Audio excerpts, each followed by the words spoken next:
Egunon eta ongi etorri entzuleo kezertan hasi aurretik galdera bat daukat. Amaitu dira Realaren inguruko ospakizunak. Ez da ezer pertsonala, Da, kontua da inguruan badaitu dara lagunak dagoeneko kejaka dabiltzanak. Nerako keja daukago egizuna. Ba ez dakit. Esango nuke oraindik ospakizunari zertxo bait kolpetxo batzu behintzak geratzen zezkiola. Geratuko zaio ospakizunari uneak. Atzo unkigarriak izan ziren asko eta horien artean ziurrenik Rino Matarazzo zalegoari euskaraz aritu zitzaionekoa.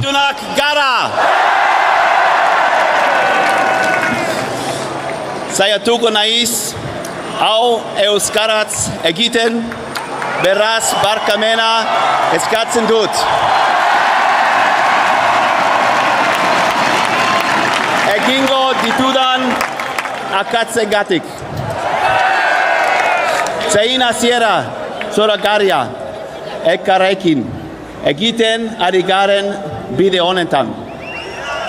Eta sentitzen dut hau hasiera besterik ez dela.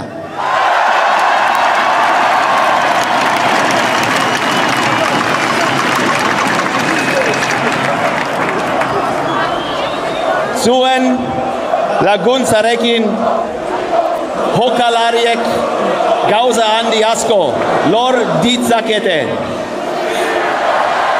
Zuen esker ona sentitzen dugu, baina gaur gukara zuei eskerrak amateko eguna.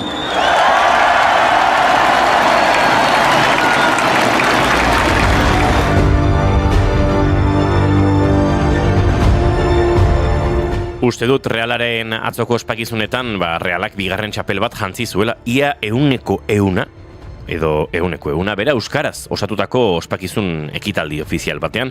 Mataratzok soilik ez jokalariak ere halaxe egin zuten. Eta batzuk gaua ere luzatu zuten ospakizunetan.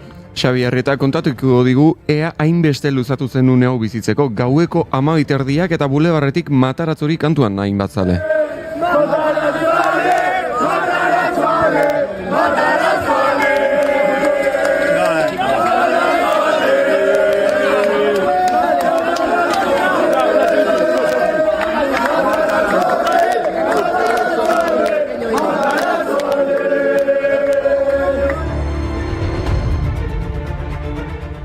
Realak kopa ekarri du eta Realak euskarari eman dio merezi duen tokia eta hori futbolak sor ditzaken kontraesan eskertzekoa da. Zalantzari gabe eta aurrekari bat ere ezarri du. Izan ere duela 2 urte Atletiken kopa garaipenaren ospakizunetan honen inguruko kritikak ere izan ziren. Gaztelera erabat nagusi izan zen eta eskerrak Asier Villalibrek mikro hartu eta gure hizkuntzari lekua egin zion orduan.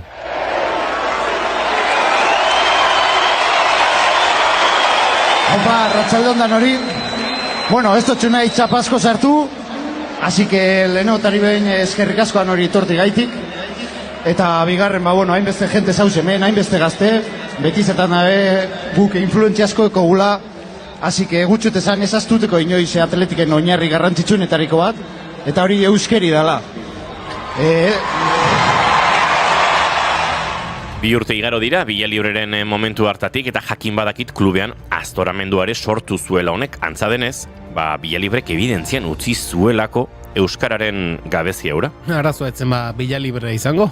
Eluke behar, baina badakizu zapalkuntza historikoan bizi den hizkuntza bati dena zaiola etxai. Zapalkuntza ipatu duzuela, emakume indartsu bat eta mota askotako zapalkuntzak jasan zituena ekarriko dugu gure efemeridetara. Gaurko egunez jaio baitzen Nina Simone ondia. Nina Simone jaiotza izenez Eunice Kathleen Waymon, trion estatu batuar abeslari, konpositore, piano jotzaile eta giza eskubiden aldeko aktivista izan zen. 12 urte zituela jendaurrean piano errezitaldi batean egin zuen debuta. A life that's full. I've traveled each and every highway and more, much more than this. I did it my way.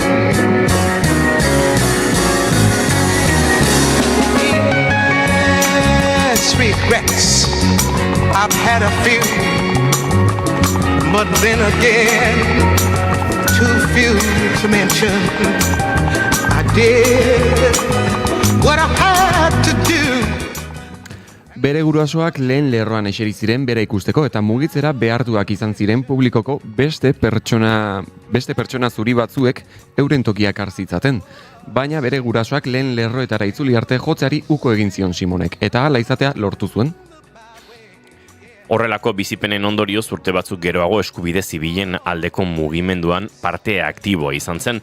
Bere esaldi gogoangarrienen artean, freedom is no fear ure dago, askatasuna beldur ezaren parean definitzen du, askatasuna beldurrik ez izatea da, existentzia eta espazioa okupatzea beldurrik gabe. I'll tell you what freedom is to me, no fear. I mean, really, no fear. If I could have that half of my life, no fear. Lots of children have no fear. That's the closest way, that's the only way I can describe it. That's not all of it, but it is something to really, really feel.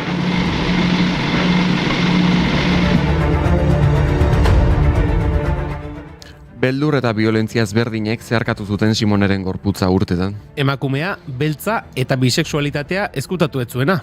2003an hil zenerako Nina Simonek munduan aldaketa txikiak ikusteko aukera izan zuen. 2001an herbehereak izan ziren homosexualen arteko ezkontzak legalizatu zituen lehen herrialdea.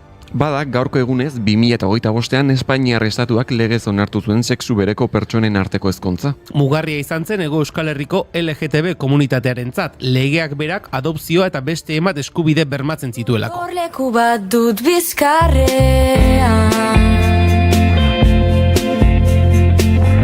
doana munduaren kontrakarrean.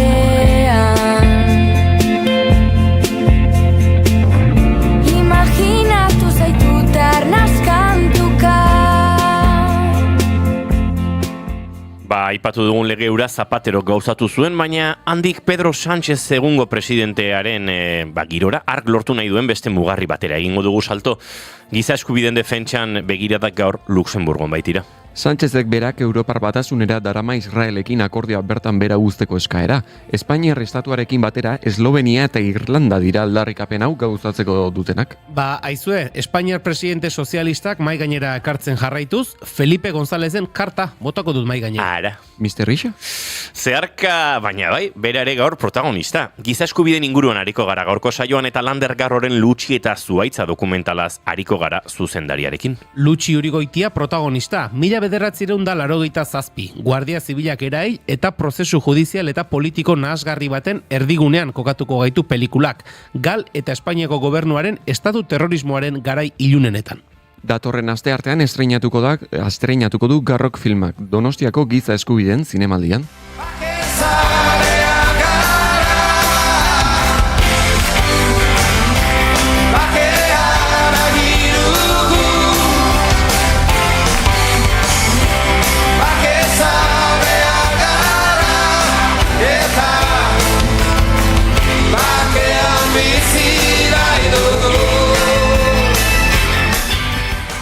Baina ez da Lander Garro gaur izango dugun protagonista bakarra, hain zuzen ere Leire Berasaluze Euskal Herriko Unibertsitateko Gipuzkoako kampuseko idazkari akademikoa gurean izango da, EHUP edo EUP jaiaren inguruan aritzeko. Eta itsasora ere joko dugu San Juan Baleontziaren lexikoaren inguruan egin den hiztegian Iker Etxebesteren laguntzaz murgiltzeko.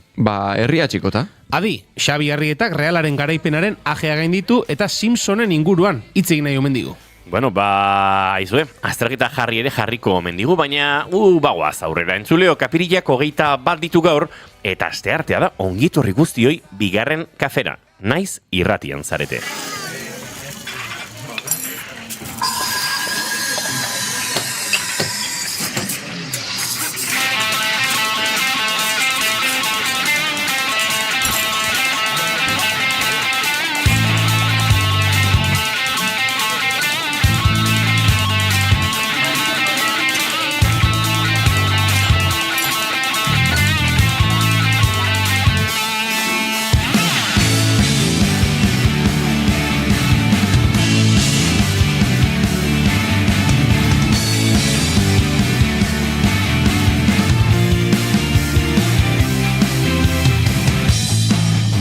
Zuekin entzuleok Julen Goikoetxear begozu, non? Baita zuei ere.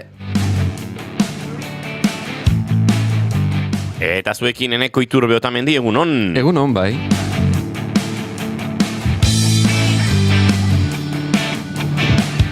Eta zuekin Xabi Arrieta González, egunon, Xabi. Egunon. Hau nahiko txukun dauka entzulio, nik usteatzo txukun retiratu zela. Aito, etxera, atzo goiz. Izketan ari zaizuena Iñigo Asensio Lurbide gaur bigarren kafeak 1167 du. Apirilak 21 goizak 10:18 minutu. Eta gu hemen 4 urrengo 2 orduetan zuekin bat egiteko asmotan. Ongitorri bai, naiz irratian zarete. Bigarren kafean.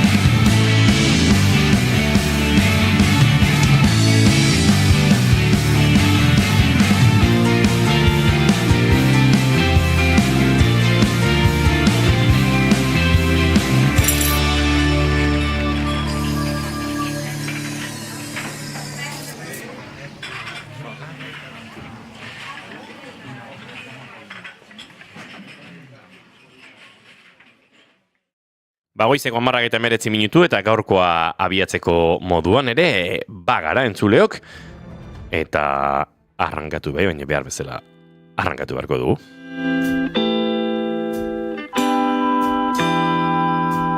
Zigarro baten kea, momentua unea, mikrofonoari entzen dion kablea, metodo xumea, gaztea umea, abesti oro jailetzen den zendutako elea, belearen pose beltza, esferaren ertza, lidertzarik gabe mugitzen den marea, errimen behategi bersoen etxea, zure izen eta bizen gizenen amaitzea.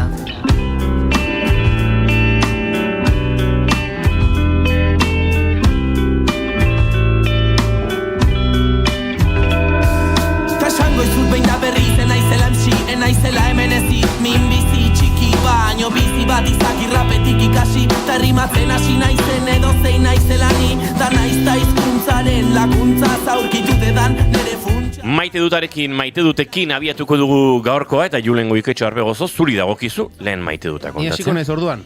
Begira, nire gaurko maite dutak izen eta bizenak ditu.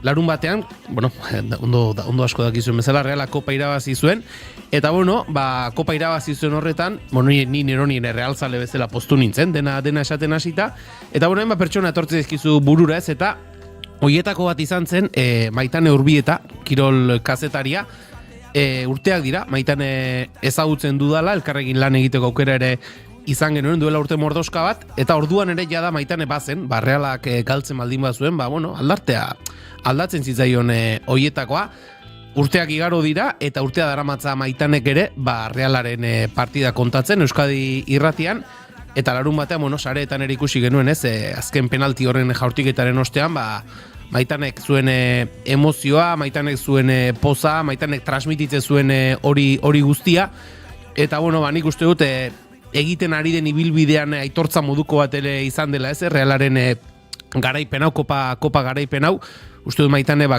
oso maskulinoa izan den eta esango nuken den kirol kazetaritzan eta are gehiago kirol kazetaritzaren barruan futbol mundu horretan bere bidea egiten ari den kazetari bat dela, zailtasun asko gainditu behar izan dituen kazetaria bere ibilbidean, gogoan dut, 2019an Realak emakumezko taldeak kopa irabazi zuenean ere, bantxe zela Maitane, aitzindari itzate hartu ote daiteken, duela aste batzuk inigo aipatzen genuen ez, Euskal Herriko itzulen ere Arritxu Iribar berari egin zitzaiola aitortza hori, Arritxu ere aitzindari izan da Euskal kirol kazetaritzan, emakumezkoai dagokienean, eta uste du, larun bateko Realaren titulu hori ere badela nolabait, Maitane Urbietaren lanari aitortza bat egiteko modua, eta mendik behon deiola Maitaneri, eta jarrai dezala, urte askoan, Realaz, kirolaz, eta bizitzaz gozatzen.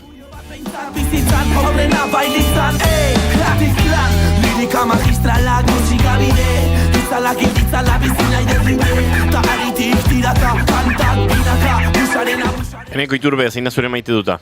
Bira, nire maite duta lotuta dago pasaren ozialan, gonbidatua izan itzen Tabakalerara film saio bat ikustera, eta film saio hori izan zen Joyesen omenezko saio bat, ezta? Eta bertan ikusi genitun Lur Olaizolaren 3. kuadernoa, labur metraia eta Elena Tabernaren Joyes filma. Eta nire maite duta da, gustatze zaidala horrelako filmak eta horrelako esango dugu historiak entzutea, ze gu, nire generazioak era, lehenengo generazioa esango dugu, eta garaian jaio ginena, baina eta bizitu ez genuen generazioa garela. Gu izan ginela, nik etaka armak utzi zituenean nik 7 urte nituen, beraz, nik ere ez dakit asko eta nik ez dut bizi hori. Eta niri noski interesatzen zait, eta askotan baita ere,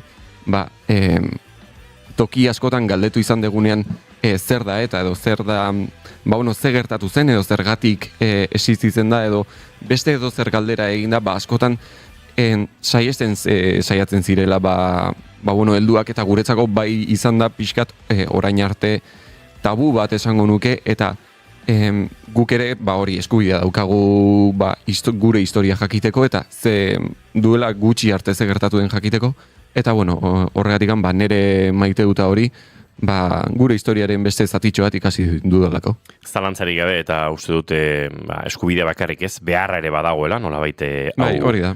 Hau ezagutzeko eta gure gatazkak dituen erpin mordoarekin erresa litzateke ez, nolabait beste alde batera begira edo aritzeko joera hori. Uste dut izan dela, neurri batean, uste dut horrek ere izan duela, islada zuek bizi izan duzuen joera musikaletan, etaren amaiera osteko pixkate harinkeriarako izan zen joera musikal horretan, eta bestein bat gaietan, eta uste dut oso garrantzitsua dela. Bide batez, 3. kuadernoa ikusi zenuen? Bai, hori da. Lan ederra, Bai, egia da. Oso gustoko dute Lur Olaizolaren film labur hori. Bai, oso xumea, baina ez dakit niri baita gustatu zitzaidan, Eta gero egon zen bi zuzendarien arteko hitzaldi moduko bat. Eta bardun, niri gustatu zitzaidan. Zalantzari gabe. Aizue, maite dut gehiago dauzkagu, eta nik nerea kontatuko dizuet, zen nahi dut Xabik berea azkenerako utzi eta realaren inguruan hitz egitea. Ez dakit maite dut aden, maite dut eza, baina bada uste dut horako felizidade egoera bat, asteburuetan pasa zaizkit bi egoera. Batean gainera Julen Goikotxea urduritu nuen, eta da, ostiralean jo genuen esan ezinekin Bastero kulturgunean, Andoainen, eta Antxe Sara Zurza eta esan ezin ginen jotzen, Julen eta biok esan ezinekin jotzen, eta kontzertu aurretik ni atera nintzen, garagardo bat hartzera, han topatu nituen gainera Garako erredakzioko kultura saieko hainbat lagun, eta Antxe aritu ginen, eta topatu nuen jendea kontzertura sartzen da. Ez alde jotzen, eta nik pixket borrometan eda beragerikoa, hemen balin manago ere joko dudala, ez? Ez, gaur jai, daztak izeta. Beste batek galdetu zen da, gaur ez aldezu jotzen da. Nola sondu ulertzen, lasai, claro, kontzertua 7 herrietan zan, galdera hauek 7 eta 25 minutu inguruan gertatzen ari ziren, eta nire buruan kontzertua arratsaleko 8etan zen. Beraz, Antxe negoen, tabernan, arian ekabiorekin izketan ari nintzen gainera, dena kontatzen hasita, eta ark ere etzuen, trazarik hartu nik kontzertua jo behar nuenik. Normala den bezala, ikusten zidan erlajatu xamar, eta lako batean iritsi ziren, Valentzian kontzertu bat jo genuenean ezagutu genitun zale batzuk, eta aizu sartu barko duzu ezan, lasai, oainiken orduri falta data. Ez alda 7 erditan, orduan nire buruak egin zuen. Ostia, oren ulertzen du zergatik jende ari zen galdetzen ea jotzen nuen ala ez. Eta orduan abiatu nintzen, oraindik 3 gutxi edola ziren, baina Julen telefonoz deika nuen dagoeneko. Hori izatera ninduan.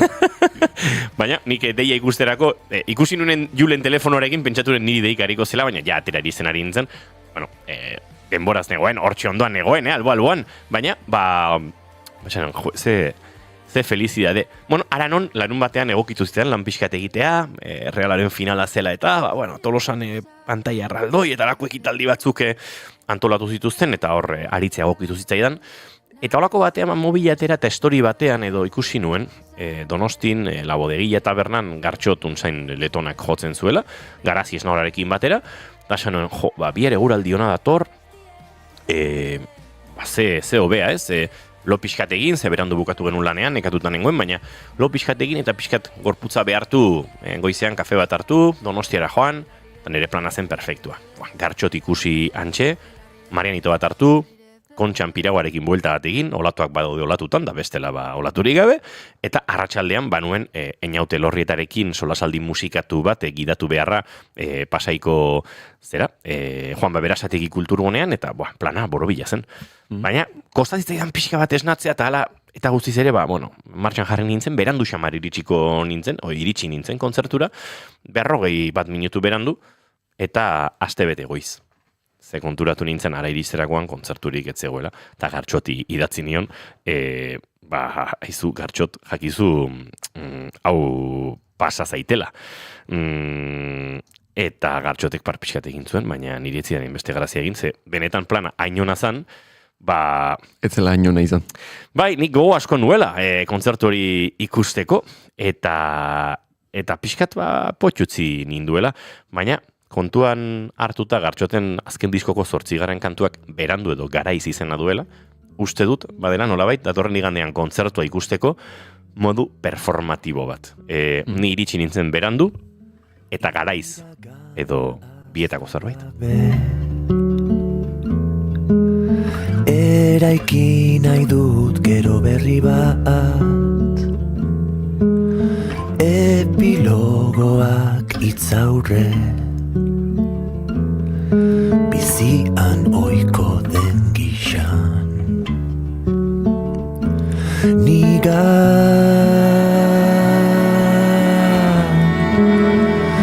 dudan etxaiak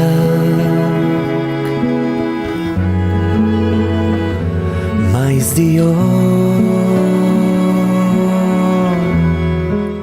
Gure txatean Indiokerrek egunon gaztiak guk ez badugu historia transmititzen, beste batzuk idatziko dute. Zalantzarik gabe, uste dute Enekoren maite dutari lotuta gure historia ezagutzearen beharra, eta gure historia ezagutzeko bideo horretan, uste dut, garrantzitsuak esaterako, gaur Lander Garrok gurean aurkeztuko duen Lutxi eta Zuhaitza dokumental hori, datorren asteartean giza eskubideen jaialdian estrainatuko dena. Baina gurekin daukagu, atzotik buruan daukadan pertsona bat, ni atzo itxas inguruan nebilen, Donostiako Kontxako badien bakarrik, zeuretan etzegoen inor, mundu guztia, alderdi ederko inguru horretan zegoen, Xabi, Realaren ospakizun giroan, eta zu ere, ospakizun giro horrietan ibilizin. Bai, Real zale peto bezala Donostiara bidaia egin genuen, arratsalde pasa, eta afaldu arte antxe geratu ginen ospakizun guztia ikusten. Ze giro, norbaitek esan zidan, giroa xoxo xamar, eta eraberean beste batzuk esan didate, oso unkigarria izan zen. Bai, nik espektakulo gehiago pentsatzen nuen agian, baina beste bide batetik jozien, bai jokalariek, bai aurkezleek, oso, zuzenak edo hitzaldiak, musikari gabe eta horrela eman zituzten bai balkoian eta bai gero harrerara edo plazara jetxi zirenean, baina bai egia esan denbora larun batetik itxaroten ari ginen egun bat zela, Kopa Donostian ikustea, 2008 batean Arantzatxo hori genukan ez genuna bizi egoera hori, eta egia esan betirako eukiko dan... Futbol zalea ez dena kokatze aldera, zehatzu hau galdetu zidaten lagun pare batek, esaten dugunean 39 urte pasa direla, azken kopa ospatu izan zenetik horrek ez esan nahi Realak azken kopa duela 39 urte eskuratu zuenik, baizik eta pandemia urteko kopa ura, ia urte bete beranduago finala izan zuen ura, publikorik gabe jokatu zela, eta ospakizunak ere ezin izan zirela behar bezala egin, gerora egontzen tarte bat Anoetako estadioan kopa ura ikusteko, eta arekin argazki ateratzeko eta baina tira nolabait futbola balin bada herriarekin oso lotutako kirol bat, eta uste dut hori baduela, beti aipatzen dut, bestelako kontraesanak egon daitezke, baina oso herriaren kirol ere badela neurri batean, jendeak hori bizi egin nahi du, elkartu egin nahi du, armailan egon nahi du, eta hori ezin izan zen gauzatu duela 5 urte, baina, bueno, azpimarrara jarri behar da, 5 urtetan 6 denboralditan esango du, 2008ko kopa zelako, 2 errege kopa lortzea, Reala bezalako talde bat entzateneko, badela oso gauza handia, eta orain honetan ospatu alizan dana, iaia 2 ospakizunak ere nolabait gauzatzeko aukera emango duela. Bai, ez, azken finean, garai hartan, gehienik, balkoiera atera kubo batekin eta erratzaren makiarekin eta soinu pare bat eginda ospatu beharra izan genuen, gero bai egon zen aukera autobusari harrera egitea zubietan, baina, bueno, arantzatxo hori hortxe geneukan, eta orain bai aitaren sentimenduak eta aitoren sentimenduak bak izerdian, eta orain bitza familia guztiaren zikloa bete dugu, eta orain beste helburu bat daukat, azken egun hauetan, Realak irazi ondoren Instagrameko eta algoritmoa hautsita daukat, bakarrik Real ateratzen zait, deklarazioak, ospakizunak, kazetarien erreakzioak, negarrak, eta sortu zaitor tripan green bat, ez da egiten mendik urte batzuetara, saiatu hor final bat komentatzen egoten, sentitzen nola bizi, beste ikuspuntu batetik ikusten futbola, eta maila horretara irits naiteken, eta beste final bat, beste modu batera esan dezakedan.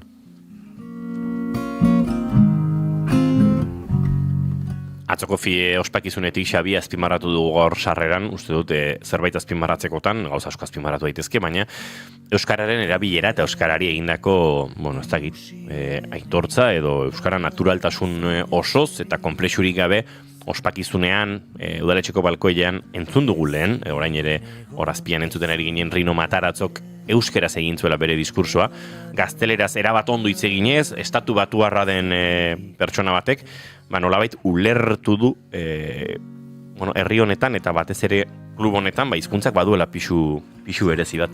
Bai, lehen egunetik euskal kultura, euskal ohituretara edertu moldatuen entrenatzaile edo pertsona bat da.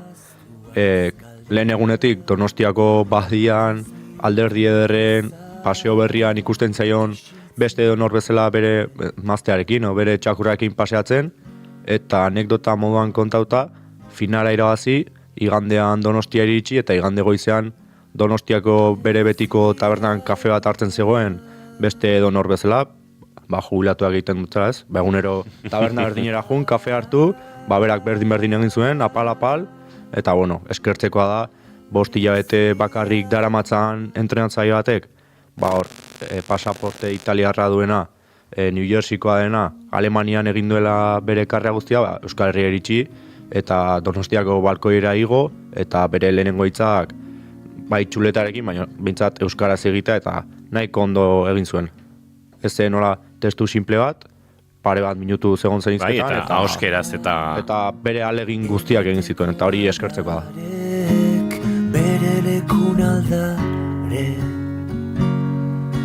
Tira, baina beste jokalari batzuk ere hitz egin zuten balkoiean, eta uste dut bakoitzak, bazuela, nolabait bere funtzioa eta bere eginkizuna bertan, Xabi. Bai, talde guztian dago beti speaker moduan ondo moldatzen den bat, gero ere kapitainaren funtzioa egiten duena, eta hor azpimarratu nahi ditut Mikel Oyarzabal eta Aritz Elustondok edukizuten jarrera edo papera. Mikelek kapitain moduan lehenengo hitzak berak esan zituen, hor telebistan ikusi genezaken txuleta ere bazuela, baina azkenean ez zuela erabili, eta hor azpimarratu zuen publikoaren jarrera, edo publikoaren babes hori beraiek ere eskertu zutela, beraiek ere bazutela arantzatxo hori aurreko kopa ez ospatzeko, bazirelako pare bat jokalari 2008 batean bertan zirenak, eta balkoian oso hitzaldi unkigarri bat eman zuen, eta gaur bere urteak direnez, zorionak ere eman aizkioten mendikan. Kaixo!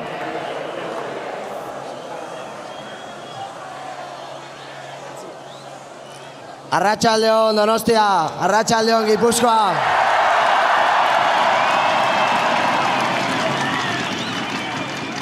Lehenik eta behin, mila esker hemen gurekin egoteagatik. Guretzat placer bada, zuen guztion zoriontasun hau ikustea. Eta berriz ere esan daldegu, kopako txapelduna gehala.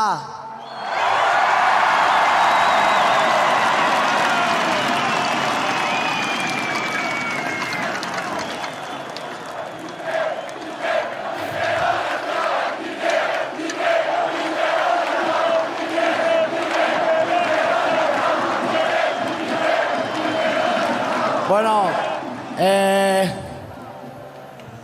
guretzat asteburu egun oso bereziak izan dira. Lehenengo egunetik zuen bultzata sentitu dugu. Berotasuna eman diguzute momentu guztitan.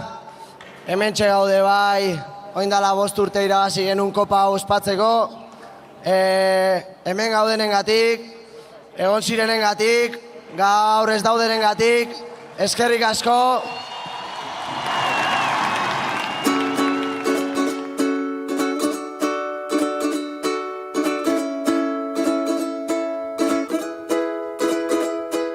Traza hori hartzen diot, ez, Xabi, pixkate unkigarritik izan zuela pixka bat, emozioen giro horretatik, akaso ez hainbeste festa edo parranda edo, ez dakit, dantza girotik, baizik eta, egon zela, horre konexio berezi bat, ez, zalego eta jokalarien artean. Bai, bertan zegoen giro agian familia giro batzen, ez, denak talde berean sarturik. Ume mordo bat ere ospakizun honetan, dena esaten hasita. Gozo gaztetxoak, 2 urtekoa, 6, baita Aiton Amonak ere, kopako final pare bat ikusi dituztenak, denak hor Alderdierko parkean, zuaitzetara igota, ia Jaurlaritzako eraikin horretaraino. Teiatuan ere balkoietan jendea, eta oso unkigarria da, horrelako momentuak, nola jendea batzen dituen. Aritze Lustondo entzungo dugu, Xabi, lehenik eta behin, hau. Festa zabukatu, Beran jarraituko dugu, eta lehenik eta behin barkamen askatzen diet Euskaldun guztiri, prestatuta oketena, danak ulertzeko erdera zingo detelako, bale? Aparrela! Hor entzun dugun moduan, balkoieko azken hitzak Aritzek esan zituen, ondoren jokalari guztiak parkera edo bentsat plazara jetxi ziren, udaletxe sarrera, eta lehen esan zituen hitzak, barkamenezkoak izan ziren, erderaz egin behar zuelako, badaude realean euskal jokalariak ez direnak, publikoan ere zeuden euskal herritarrak ez direnak, eta bintzat denak ulertzezaten, erderaz egin zuen berako antzerki hori, eta eskertzen da lehen momentutik abisatzea jendeari erderaz egingo zuela. Hala eta guztiz ere gero hainbat jokalarirekin aurkezpenak euskeraz gauzatu zituen. Euskal jokalarirekin, Marrero, Zubeldia eta egin, erderaz eurek ez dute ondo hitz egiten, bromaren bat ere egin ziren beraiei, eta euskal jokalarirekin ia euskeraz egin zuen, pare bat txorra da esan erderaz eta aurrera. Baina lehen, ezin dugu aztu, Sevillan 2021 bizi genduna. Gipuzkoa, todos conmigo.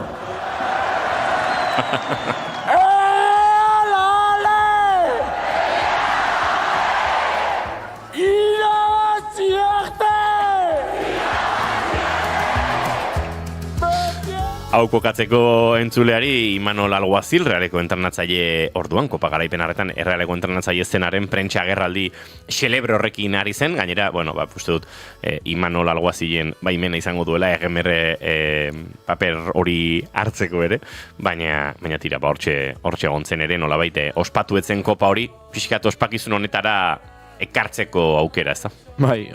Unean viral egin zen prentxaurrekoa edo unea izan zen 2021 batean, eta ni uste dut Alguazilek ez duela ezer esan horren inguruan, berak ere parra egingo zukeela pentsatu genuen ia denok, eta barre izugar, notatu zen jende guztia parrez hasi zela Aritzek lehen hitz horiek esan zituena, eta den hori burura etorri zegoen, Imanolek eman zuen prentxaurrekoa, eta berak ere proiektu honetan egin duen lana, lehen pausoak berak sortu zituela. Aitortza modura hartuko dugu nolabait Lustondoren une hori. Xabi Arrieta, eskertzen dizugu gaur atzoko ospakizun hori nolabait gurera ekarri izana, eta tira, aurrera egingo dugu, jarraituko dugu geroago zurekin ere. Eskerra zuei.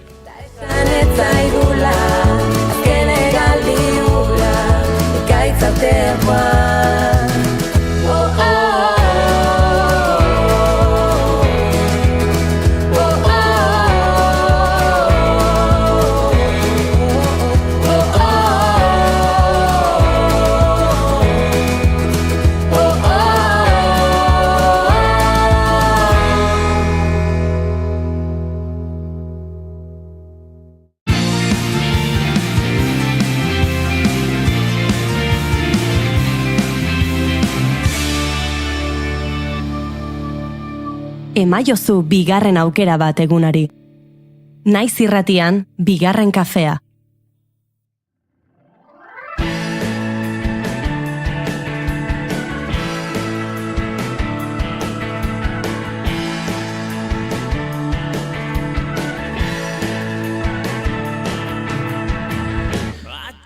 Sonatua izan zen iragan azaroan San Juan baleontzia albaolatik atera eta itsasoratu zuteneko ekitaldia.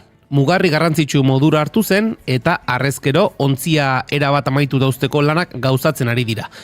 Aldi berean ternuara egingo duen bidaiaren prestaketak ere aurrera dihardute eta modu paraleloan beste egitasmo batzuk gauzatzen ere ari dira. Eta hoietako bada San Juan baleontziaren lexikoa biltzen duen hiztegia argitaratu izana. Albaola elkarteak, Euskal Itsas Museoak eta Uzei zentroak elkarlanean ondu dute proiektua eta berau sakonago ezagutzeko gonbidatu dugu bigarren kafera Iker Etxebeste prozesu honetan buru belarri jardun duen Uzeiko teknikaria. Iker, egun honetan ongi etorri bigarren kafera. Egun honu zuei ere. Zer moduz gara? Deitzagatik. Ondo, den ondo? Ondo esan beharko, bai. Bai, ja egindako lan guztiak argia ikusten duenean norberak lasaitu hartzen du. Zuze horrek esan dezu, bai. Beti lana bukatzen denean, hartzen dalako lasaitasun bat, ez, bereziki gustora gelditzen zeranean, edo egindako lanak merezi izan duela pentsatzen dezunean, bai. Hiztegi kuriosoa iruditu zaigu, Iker, San Juan baleontziari lexikoarekin lotutako hau, lehenik eta behin testuinguru apur bat jartze aldera, nondik iritsi zitzaizuen, edo nola jaso zenuten hiztegi hau egiteko, ez dakit, enkargua edo deia, edo konta iguzu? Bueno, hiztegi honen abia puntua izan zen, ez dakit esan kezka edo gogoeta edo ez dakit nola esan, ez? Kontuan izan behar da, gaur egun adibidez, ontzigintza industriala esan dezakeguna edo ontzigintza nagusia, ez dela euskeraz egiten, ezta? Bai, enpresa kanpokoa diralako edo multinazionala diralako edo prozesuak ja guztiz nazioartekotuak daudelako edo dena dalako. Hor, euskeraren presentzia nahiko eskasa izaten da, ez bada langileen arteko jarduna edo. Baina nolabait lan prozesuak eta kontzeptuak eta materialak eta dena dalako horiek izendapen horiek ez dira euskeraz egiten, ez? Alabaina, oso presente egon zen ekimen honen sorreran, bazela beste alderdi bat, ez? Nolabait itsasontzigintza tradizionala esango genukena, ez? Orain, portu handietan egiten diran fabrikazio edo prozesu egitaz aparte, tradizionalki historian beste ontzigintza bat izan da. Eta ez da aztu behar, Euskal Herria mendeetan punteroa edo punta-puntakoa izan dela jarduera honetan, ez? Ez nahi pikinguen garaira aurreratuko, baina esaten da handik etorri ziralatek negatu, dana dalakoa, ez? Euskal Kosta beti izan da ontzigintzan puntakoa. Eta ontzigintza hori egiten zen Euskal Herriko herrietan, bai bazterretan, itsas bazterretan, eta bertako langileak, noski, euskaldunak ziren, eta euskeraz egiten ziren. Eta euskeraz egiteak zer esan nahi du, bai prozesuak, bai elementuak, bai materialak, bai hoietanak euskeraz izendatzea. Eta, esan dudan bezala, kezka edo gogoeta izan zen, tradizionaltasun edo ontzigintza tradizional hori galtzen ari da nenean, berarekin, edo horrekin bat, galtzen ari zirela, prozesu horiek, ez ja fabrikazio edo egiteko modu horiek bakarrik, baizik, prozesu, material, pieza, horien izendapen euskaldunak, euskerazkoak. Eta, leheno aipatu duzun, hiru elkarte horiek, ez, Albaola Itsas Kultur Faktoriak, Euskal Itsas Museoak eta Uzei Lexikografia eta Terminologia Zentroak, gogoeta egin genuen, zer egin daiteken olabait, hori galtze prozesu hori edo behintzat berreskuratze lan bat egiteko. Eta, erabaki zen, hori, itxasontzigintza tradizionalaren arloko lexiko bat egitea eta jendearen esku uztea.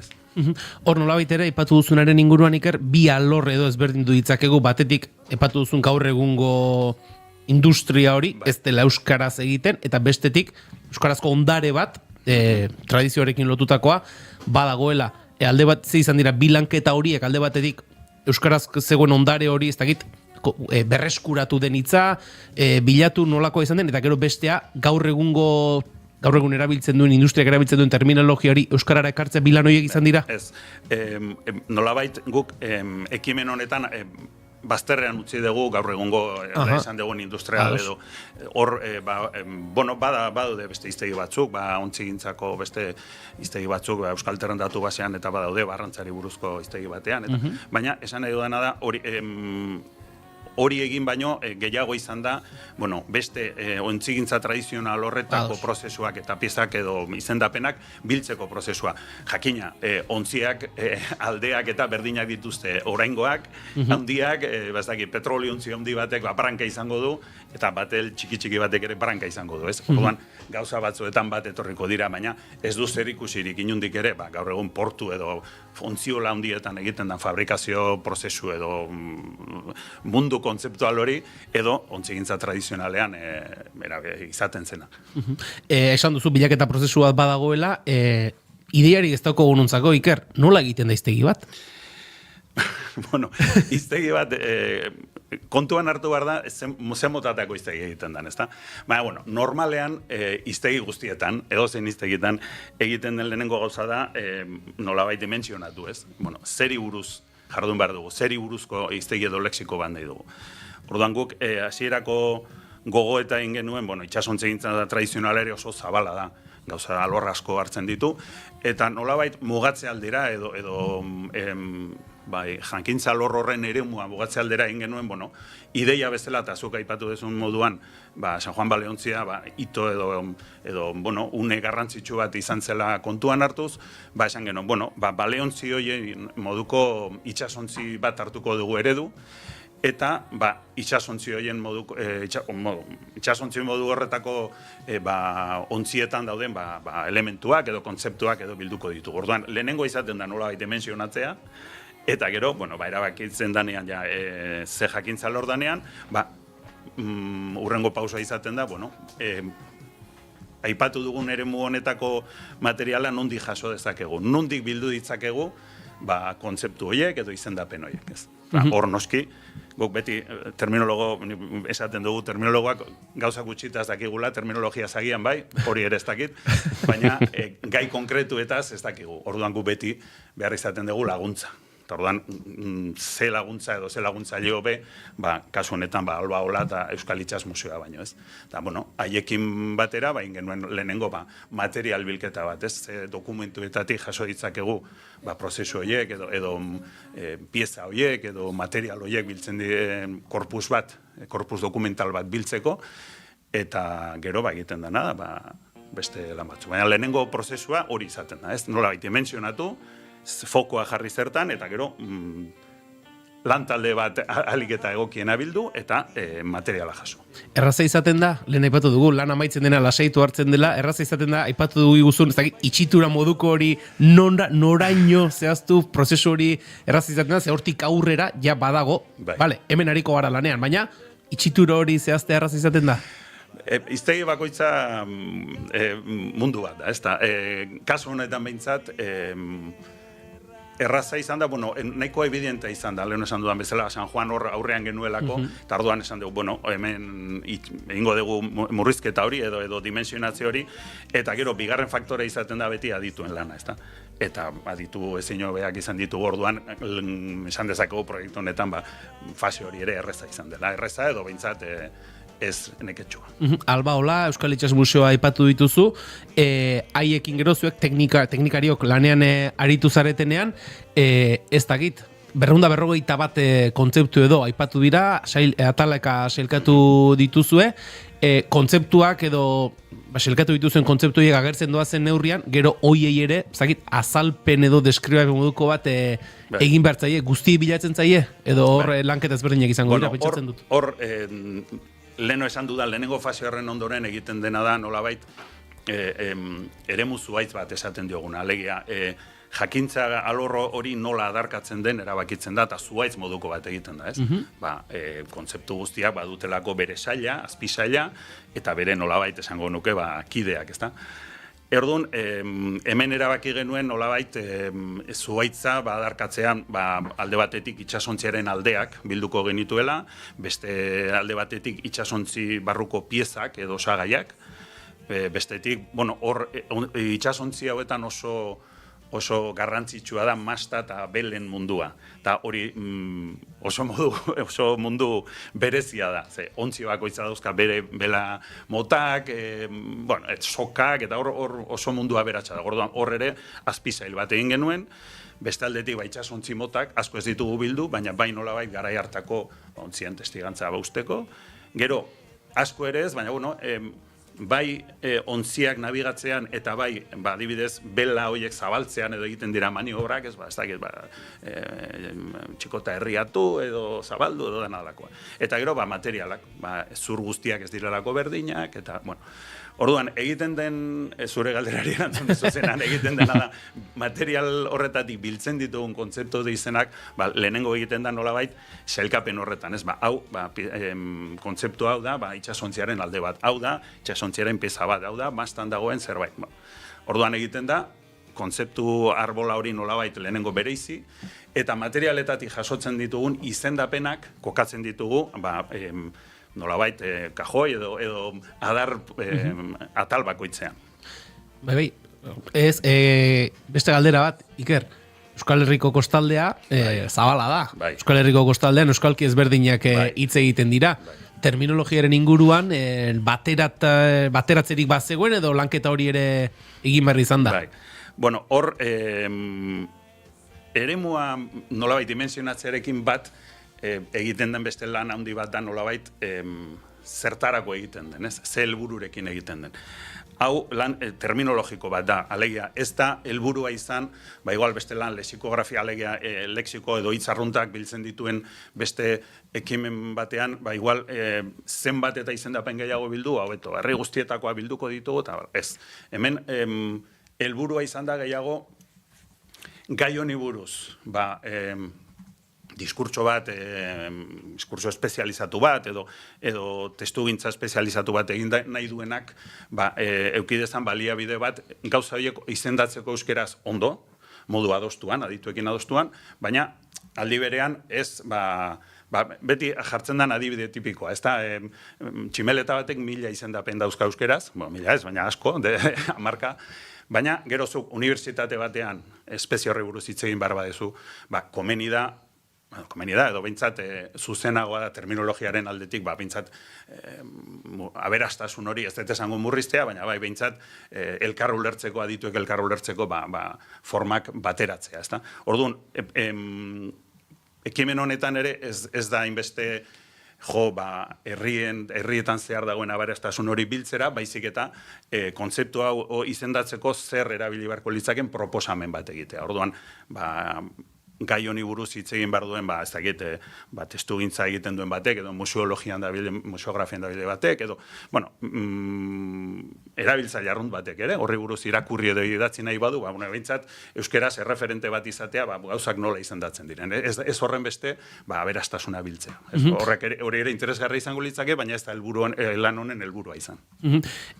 Ondarea, da azkenean jaso duzuena, hori ingoz Euskarri digitalean dagoenara, ondare hori hor geratuko da, ari zara, aipatu duzu, norbaitek teknikoki terminologiaren jakin behar badu konsultatu dezaken zerbait dela, hartzaile espezifiko batzuentzat da, edo ez dakit, demagun, San Juan Baleontzia bisitatu nahi duen norbaitek aurretik lau kontzeptu ikasi nahi baditu konsultatu dezake, publiko orokorraren ere baliagarria da? Dudarik gabe.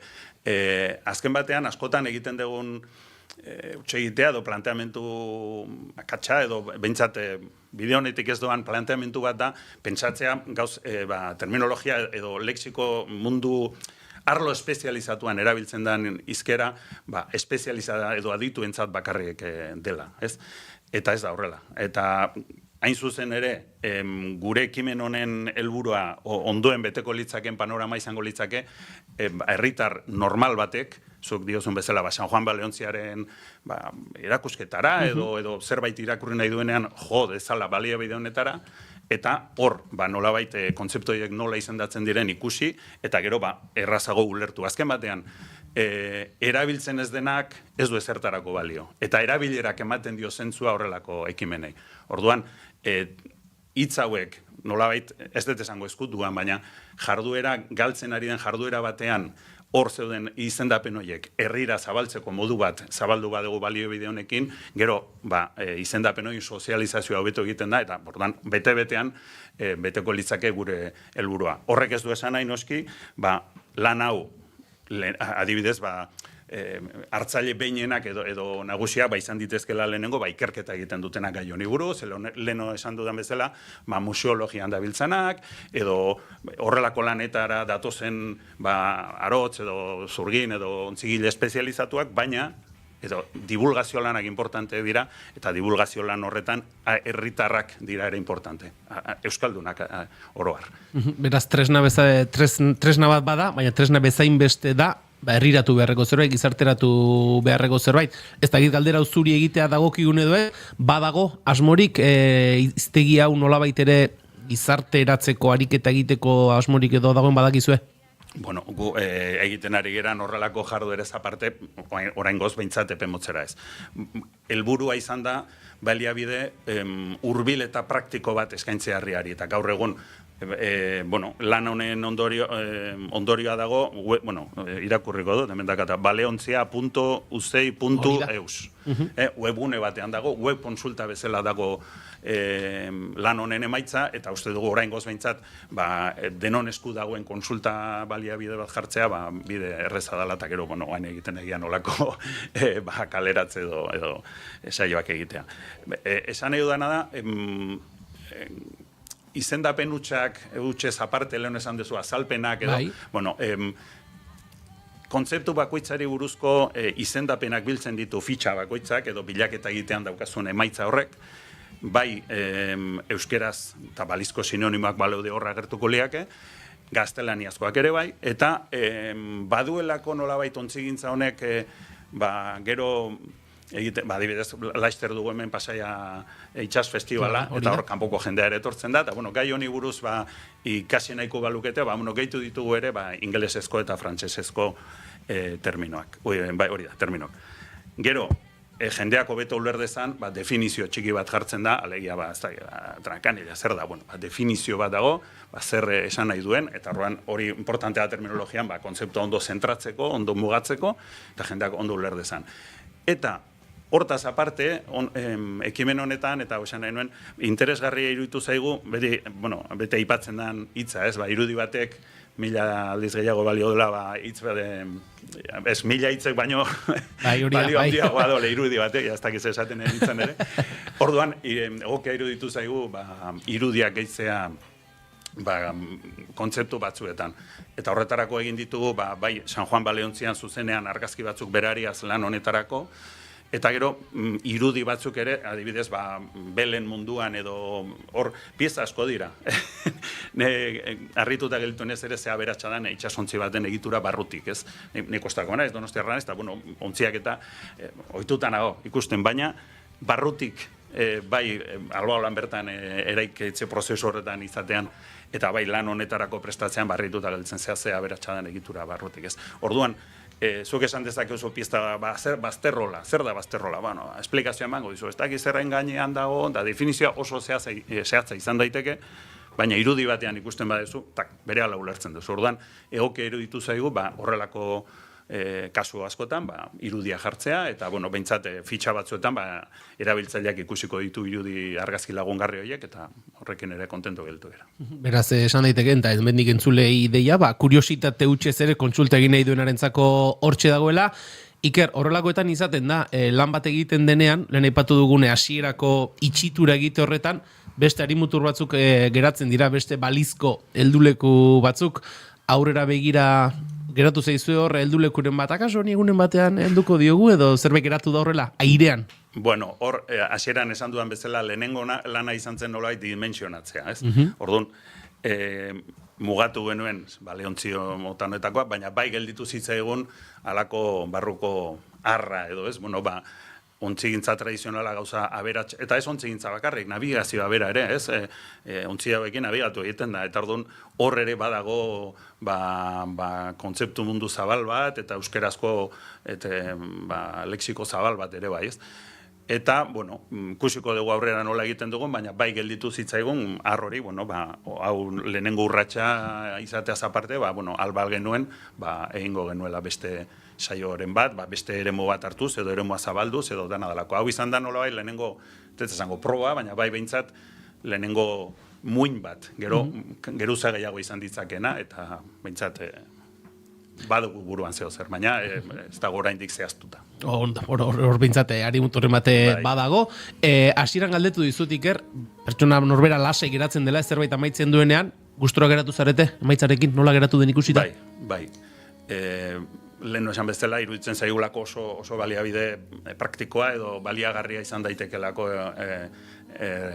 herritarrentzat, erabiltzailentzat, eta niretzako, personalki, lehen esan duen zela kostakoa izan da, niretzako gustagarri izan da. Lan honetan aritzea, tradizio hori nolabait azalera ekartzea, eta balio badu, lehen esan duen bezala, hau nolabait balio badu, aberastasun guzti hori herrira hurbiltzeko, horrekin gustora. Baina bai, lan prozesuan gustora ibili naiz, eta iruditzen zait oso gai interesgarria dela euskal ondarea rentzat, ez bakarrik euskal ondare hizkuntza ondarea, baizik kultur ondare bezala ere bai.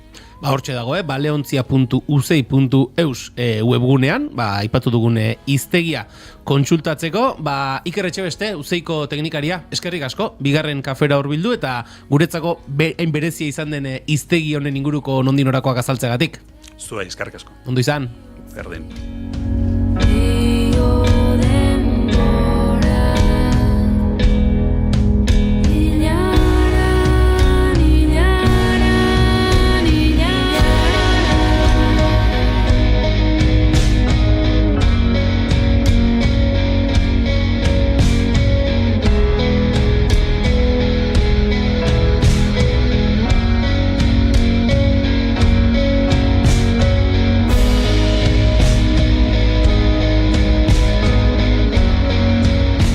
Entzuleok azken ordukoari heltzeko eguerdiko 12etara itxaron beharko duzue, informazioaren aria, lehor dagoelako, alaxe esan digu itxaso lehon lankideak, eta informazio praktikoari begira ere errepideetan, arazorik ez, Euskal Errepide sarean, beraz guk aurrera egingo dugu, eta eguerdiko 12etan utziko zaituztegu lasaiago informazioaren ariarekin. Atzo kontatu genizuen, saio bukaeran, txokolate giroan jarraitu bar genuela, eta txokolate giroan egindako bide hori, dastaketa hori, hurrengo minutuetan gozatu izango duzue, June Romatet eta Eneko Iturberekin batera, Eneko. Hori da, bai. Ez diegu kontatuko nola amaitu zen gure dastaketa, ze orain txentzun barko dute.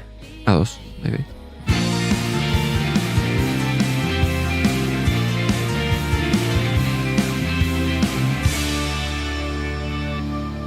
Keep calm and bigarren kafea.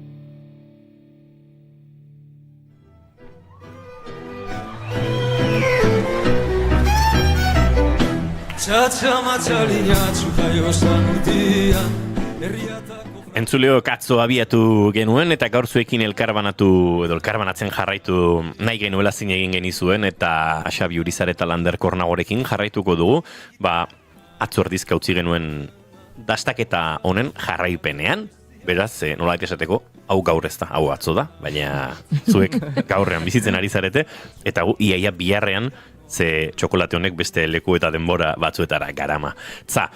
Fuan 62% txokolate bat dastatu berri dugu, eta hemen ari ginen dagoeneko aipatzen esan duenean Eneko, Xabik, sudurretik usaindu eta nolabait gora ekarri eta aldatu egin dela hor June, Eneko. Bai, ni inkostientekien nintzen probatzen, arnasa normal hartzen eta batzutan ahotik eta esan du momentuan hartzeko arnasa bakarka suderretik nabaritu da, nabaritu da aldaketat eta gehiago zapore gehiago hartzea eta gehiago iristea. Bai, hori da, ez dakit zapore fuerteagoa denuke esango, baina bai zapore goxoagoa edo ez dakit etorri zait, nik hobeto dastatu dut, ez dakit horrela esan behar den, baina bai.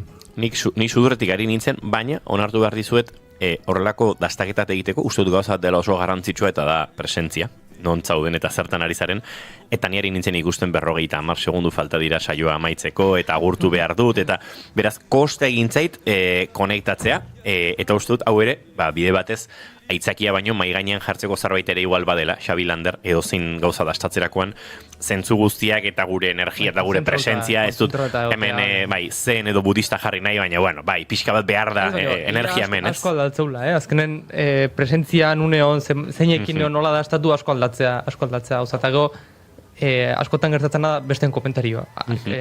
Pixkat esaten bali mazte, lehenengo txokolatekin ez, Xabi izan duna. Azideza tortze zait. Bai. Ja, automatikoak izure, gizton azideza. Bai, nire daka, giztona, nola ez. Badago zerbait sugestiotik akaso Lander, baina eraberean konektatzen jakitetik, ez? Hau uste dute bai kafe, bai ardo, bai bestelako katetan, zuk ez duzu konektatzen, da bapatean, ez badago fruitu gorrien zerbait, eta bai, hemen torri zaizkit bapatean, ez? Hortik ere badu, ez? Azkenen batutan dastatzeunen, askotan ez, badakigu zer da honatzetik, baina ez du konektatzen. Hori da.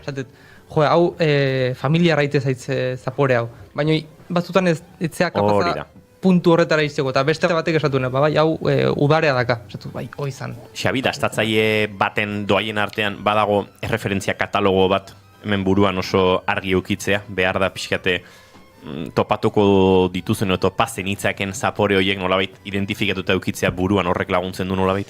Bai, guztiz. Zuk esan duzun lehen da biziko gauza klabea da, zuk esan duzuena presentzia. Txokolatea beti oarka behan jan dugu, eta oain aldarrikatu nahi dugu ezetz. Pausaldi egoki batekin eta erritualera eramatea da kontua, ez? Zer egiten ari garen ohartaraziz. Orduan, karo, hori horrela izanik, gero adibidez nik entrenatzen dut egunero usaimena. Ahoan fokoa jarri ordez, ahoak azkenean dastapapilek oinarrizko gustuak iradokitzen dizkigute normalean, ez? Gozoa, gazia, umamia, bostak, ez? Zegiten du sudurrak? Sudurrak biderkatzen digu gure dastatzaile ahalmena, ez dakizu ezen bat, ez? Orduan, sudurraren entrenamendua batez ere da,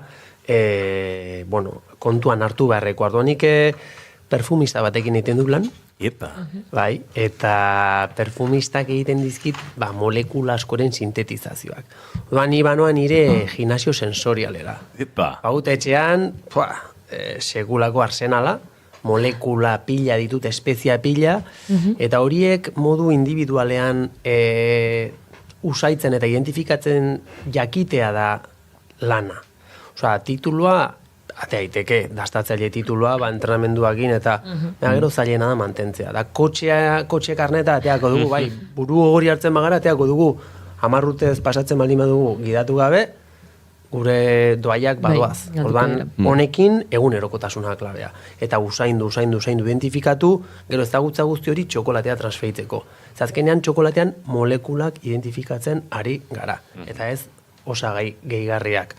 Hori ulertuz gero, sumilerraren, edo txokolate sumilerraren presentzia ere ulertuko duen zuleak. Kenfinean guk ardo sumiler batek bezala txokolateari alderdi molekulerretik behiatzen diogulako. Eta horregatik, hasierako fasean zapore batzuk nabaitzen dira, hor lurruntzen dielako molekularik finenak eta harinenak gero beste batzuk askatuko dira, eta gero bukaeran beste batzuk. Eta horrek zapore aldakortasuna ekarriko du eta jokoa. Eta hau da, txokolate hon batek izan beharko lukeen identitatea. Aldakortasun hori. Zeona. Gozatzen ari gara, baina ez soilik txokolateaz, oraindik puskatxo bat dastatu dugu, eta baina honen inguruan ezagutzen ari garen guztioz. Bintzan nahi gauzadek ikarra gustatzen zaizkit eta ari gara gozatzen. Bitartean, Xabi azalpena ematen ari zen bitartean, ze guapo iruditzen zaidan pentsatzea gimnasio olfatibo bat daukala etxean montatuta Xabik, eta horre, hori usain horiek, zapore horiek, eta identifikatzeko entrenamendua egiten duela. Hori azaltzen zuen bitartean, Lander Kornagok hartu du beste txokolate tableta bat. Industrialera jo dugu ikusi zaitut, bai? Pixat ikusteko lehen esan duna nola hauen ez du aldatzen, guzti dugu, Xabik, esplikatuko betu ni baino, nola ez du aldatzen eta baita desegiteko era, oso ezberdina da. Hoi baita behakin ikasten ari garan mundu bada, nola haon depende ze nolako eraldaketa dukitzen duen, edo nola desegiteko era duen, txokolate matiza guztiz aldatu egiten da. Ez da hemen nik uste, desegiteko era oso lineala dala, eta ez dula aldatzen zure txokolate pertzepzioa agon, ez da, Xobi? Hoi da, azkenean gantzak, koipeak desberdinak dira. Industrialetik normalean txokolate on batea. Eta horrek fusio puntua ere aldatzen du. Hauan desberdin urtzen da, hoia batetik. Ez dugu dastatzaile trebeak izan beharrik, hortarako. Orduan, hortan txokolatea oarkabean jan ordez, trebatzen hasten bagara, ez? Pixkanak aiaten ari dugulako eta urtzen, konparaketa hortan, baina eske, dastaketa guztitan topatzen du jendeak industrialanik ez esan gabe. 2 gauza azaldu, eta txak, honek desberdin urtzen du. Honek zapore lineala dauka. Nik ezer esan gabe denek harrapatzen dute industrial bat, nikola tartean kolatzen badut. Orduan honek, fijatzen bazete, hau agosa baian itxasten da. Sensazioa da, karo, murtxikatu. Haun hartzea egin genueneko hostia bezala. Hostia bat hola goian izango bagenu bezala, ez?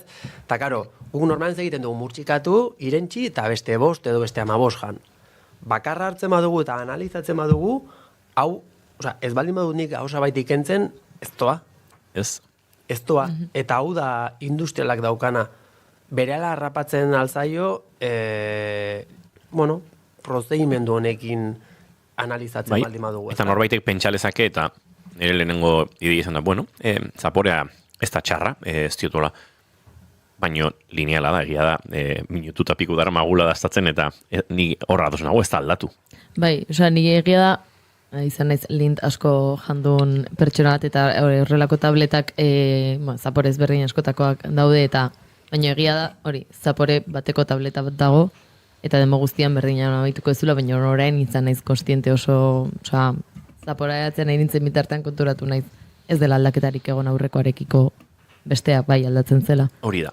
Baina, igual, bai izan behar dugu ere, ez da egiten ekoren kasuan, baina June eta Bioi txokolate beltza gustatzen zaigula, zeu da beste kontu bat. Niri ere, Bai, ez da.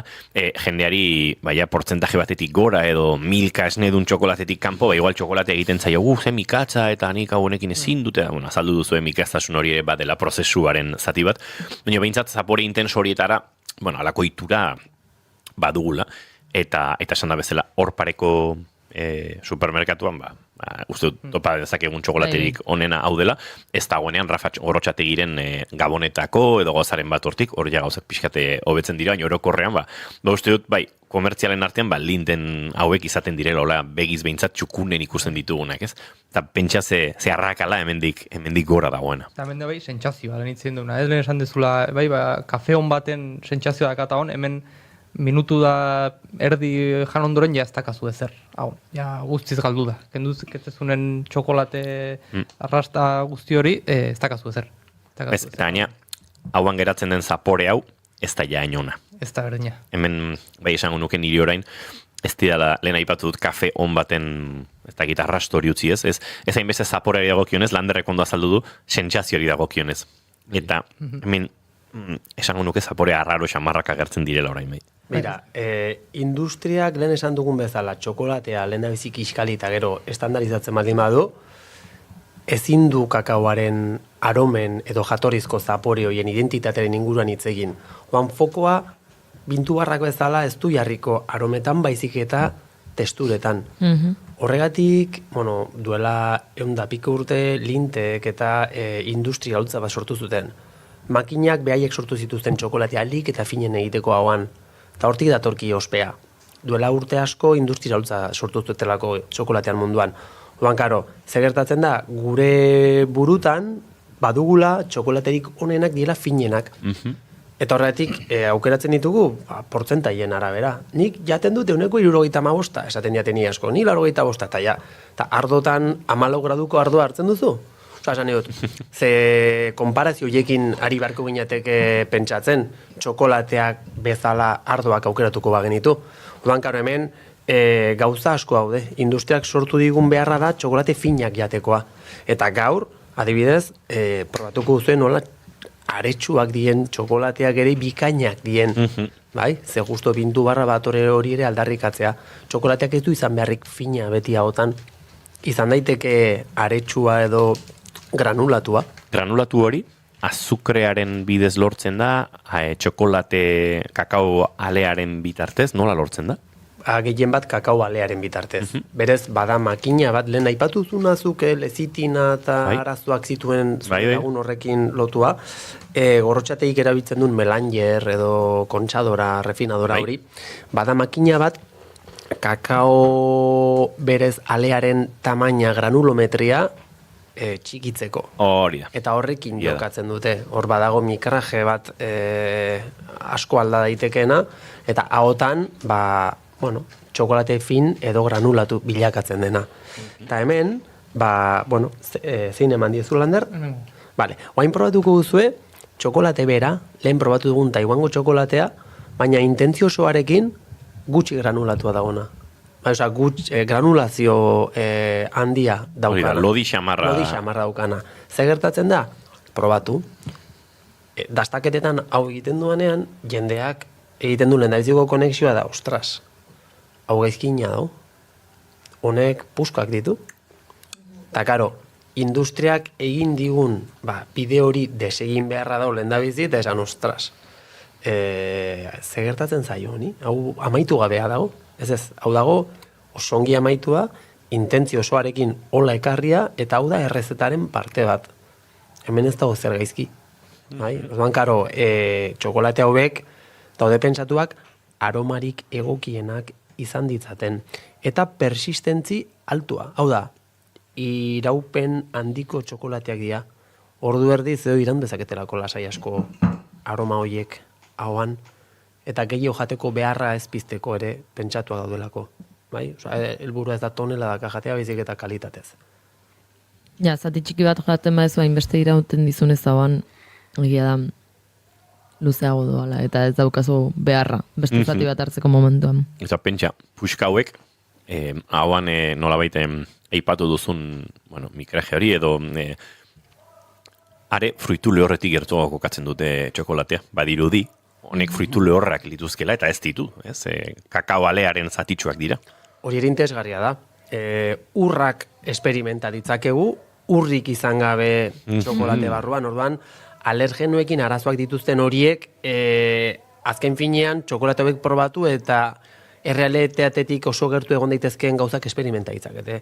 Eta, karo, hori, frutu lehor printzak edo aztarnak izan ditzake honek, baina gero badu, frutan freskotasuna, atzetik igual, sagarra, edo, gehiegi olaga loratzen ez den aziotasun bat ere badu joko bat txokolate honek, eta kombinazio horrek ematen dion jokoa da. Testurak eta soinuarekin ere konektatzen dugu. Txokolate betek soinua izateare interesgarria da. Saiatu gara entzuleari hau helarazten alegia. Ni saiatu naiz txokolatearen soinu hori mikrotik gertu jartzen, baina ez da beti ere errexantzuleo, baina bai hortzegoen, ez? Ez da egit kurruska puntu bat, txokolate hauan urtzen saiatzerakoan, urtzea ere pixka bat motelagoa gertatu zain niri, aurreko fuguan edo, beste txokolate etxe honen bestearekin alderatuta, urtzea ere pixka bat motelagoa zen, ez da? Bai, eta gero, kontuan hartzazue, kakao bera dela erratu guzian, kakao beraren esperimentazio maila desberdinak dira. Odan, probatu gulen da bizikoa, kakaoa, azukrea, eta, txokolate ale fin bat amairako produktu gizatuen tableta bat da. Baina berez, hau bada kakao bera, kantitate pixka bat gehiagoan lehen da bizikoa 1,72 zen, hau 1,70 da, baina hori granulatua. Eta horrek erabat iraultzen digu esperientzia sentsoriala, naizta oinarrian gauza bera dugun. Odan, hauek dira oso esperimentatzaileak. Oida, txokolatean ikerketa munduan oso onak, eta oso kontuan hartu beharrekoak. Entzuleok hementxe ari gara. Zuek diozuen tokiraino eta uneraino, jarraitu behar dugu, Lander? Nik Landerri begiratzen diot. Landerrak esaten du baietz. Landerren eskutan jartzen gara beti. Ez dakit Xabi kontatu izun Landerrak duela aste batzuk kaso egin geniola, egin genuen alako afaritxo bat, bigarren kafeko lagunok eta kolaboratzaileak eta Lander animatu zen berez afaltzera. Baina Berez, ikusi ninduen sukaldean eta ezin izan zuen geldik egon, eta orduan etorri zen da. Ondo pasatzeko momentu. Egia esan ederki ibili ginen, eta ikasi ere egin genuen, nik hiruzpalau kontzeptu txola buruan behintzate atera nituen, eta... Txokolaterik erabili zuen? Ez etzen esan zuen Xabi Urizar gurera etorri arte, hemen hori ez dugu txokolaterik erabiliko. Bueno, hau ja, dastatzaile profesional bilakatu zaretenez, usaindu eta barna. Berez, gaurko klabea da urtzen uztea. Bai, ikasi dugu zergatik. Eta urtzen utziz, oain txokolatea hasiko zaigu lurruntze prozesu horren bidez gauzak iradokitzen. Hasieran gauza batzuk, gero beste batzuk, eta maiera beste batzuk.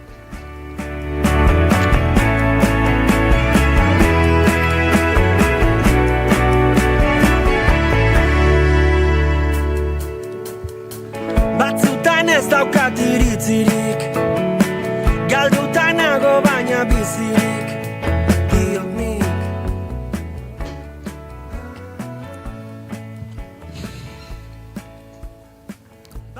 Zer dioze? Nik adioz oain probatuet, ea zapaian pegatzen den.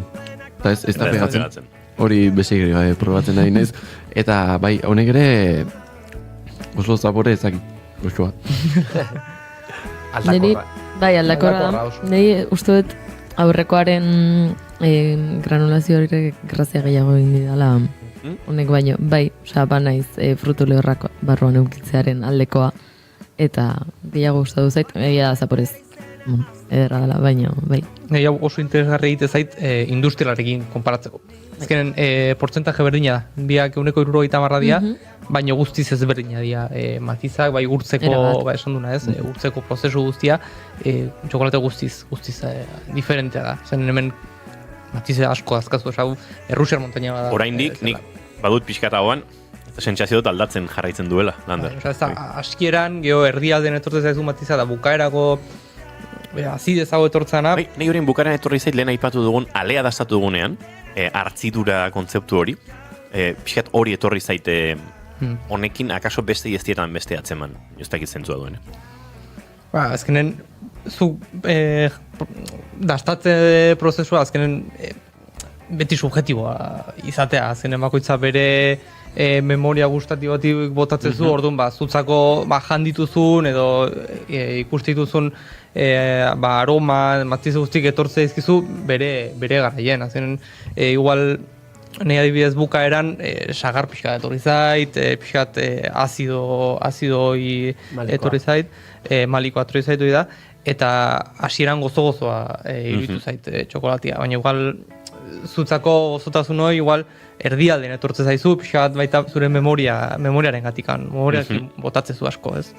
Gero, interesgarria ere bai, ez du komentatu lazkar batean esanen dugu, linten eta, dozein industrialen eta bintu barren arteko aldeetako bat, eta txokolate bat berehala harrapatzen den aholkua dago, ez? Txokolatea industriala da, edo ez da industriala jo honek 8 euro balio ditu, baina ez dakit hau oso ona den edo zer den, ez?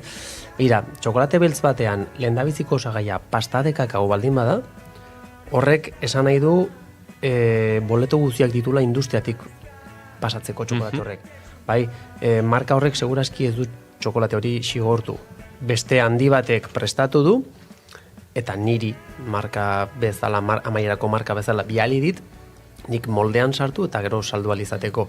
Hau gertatzen da, ia beti. Ze topatu barko genuke txokolate batean bintu bar prozesua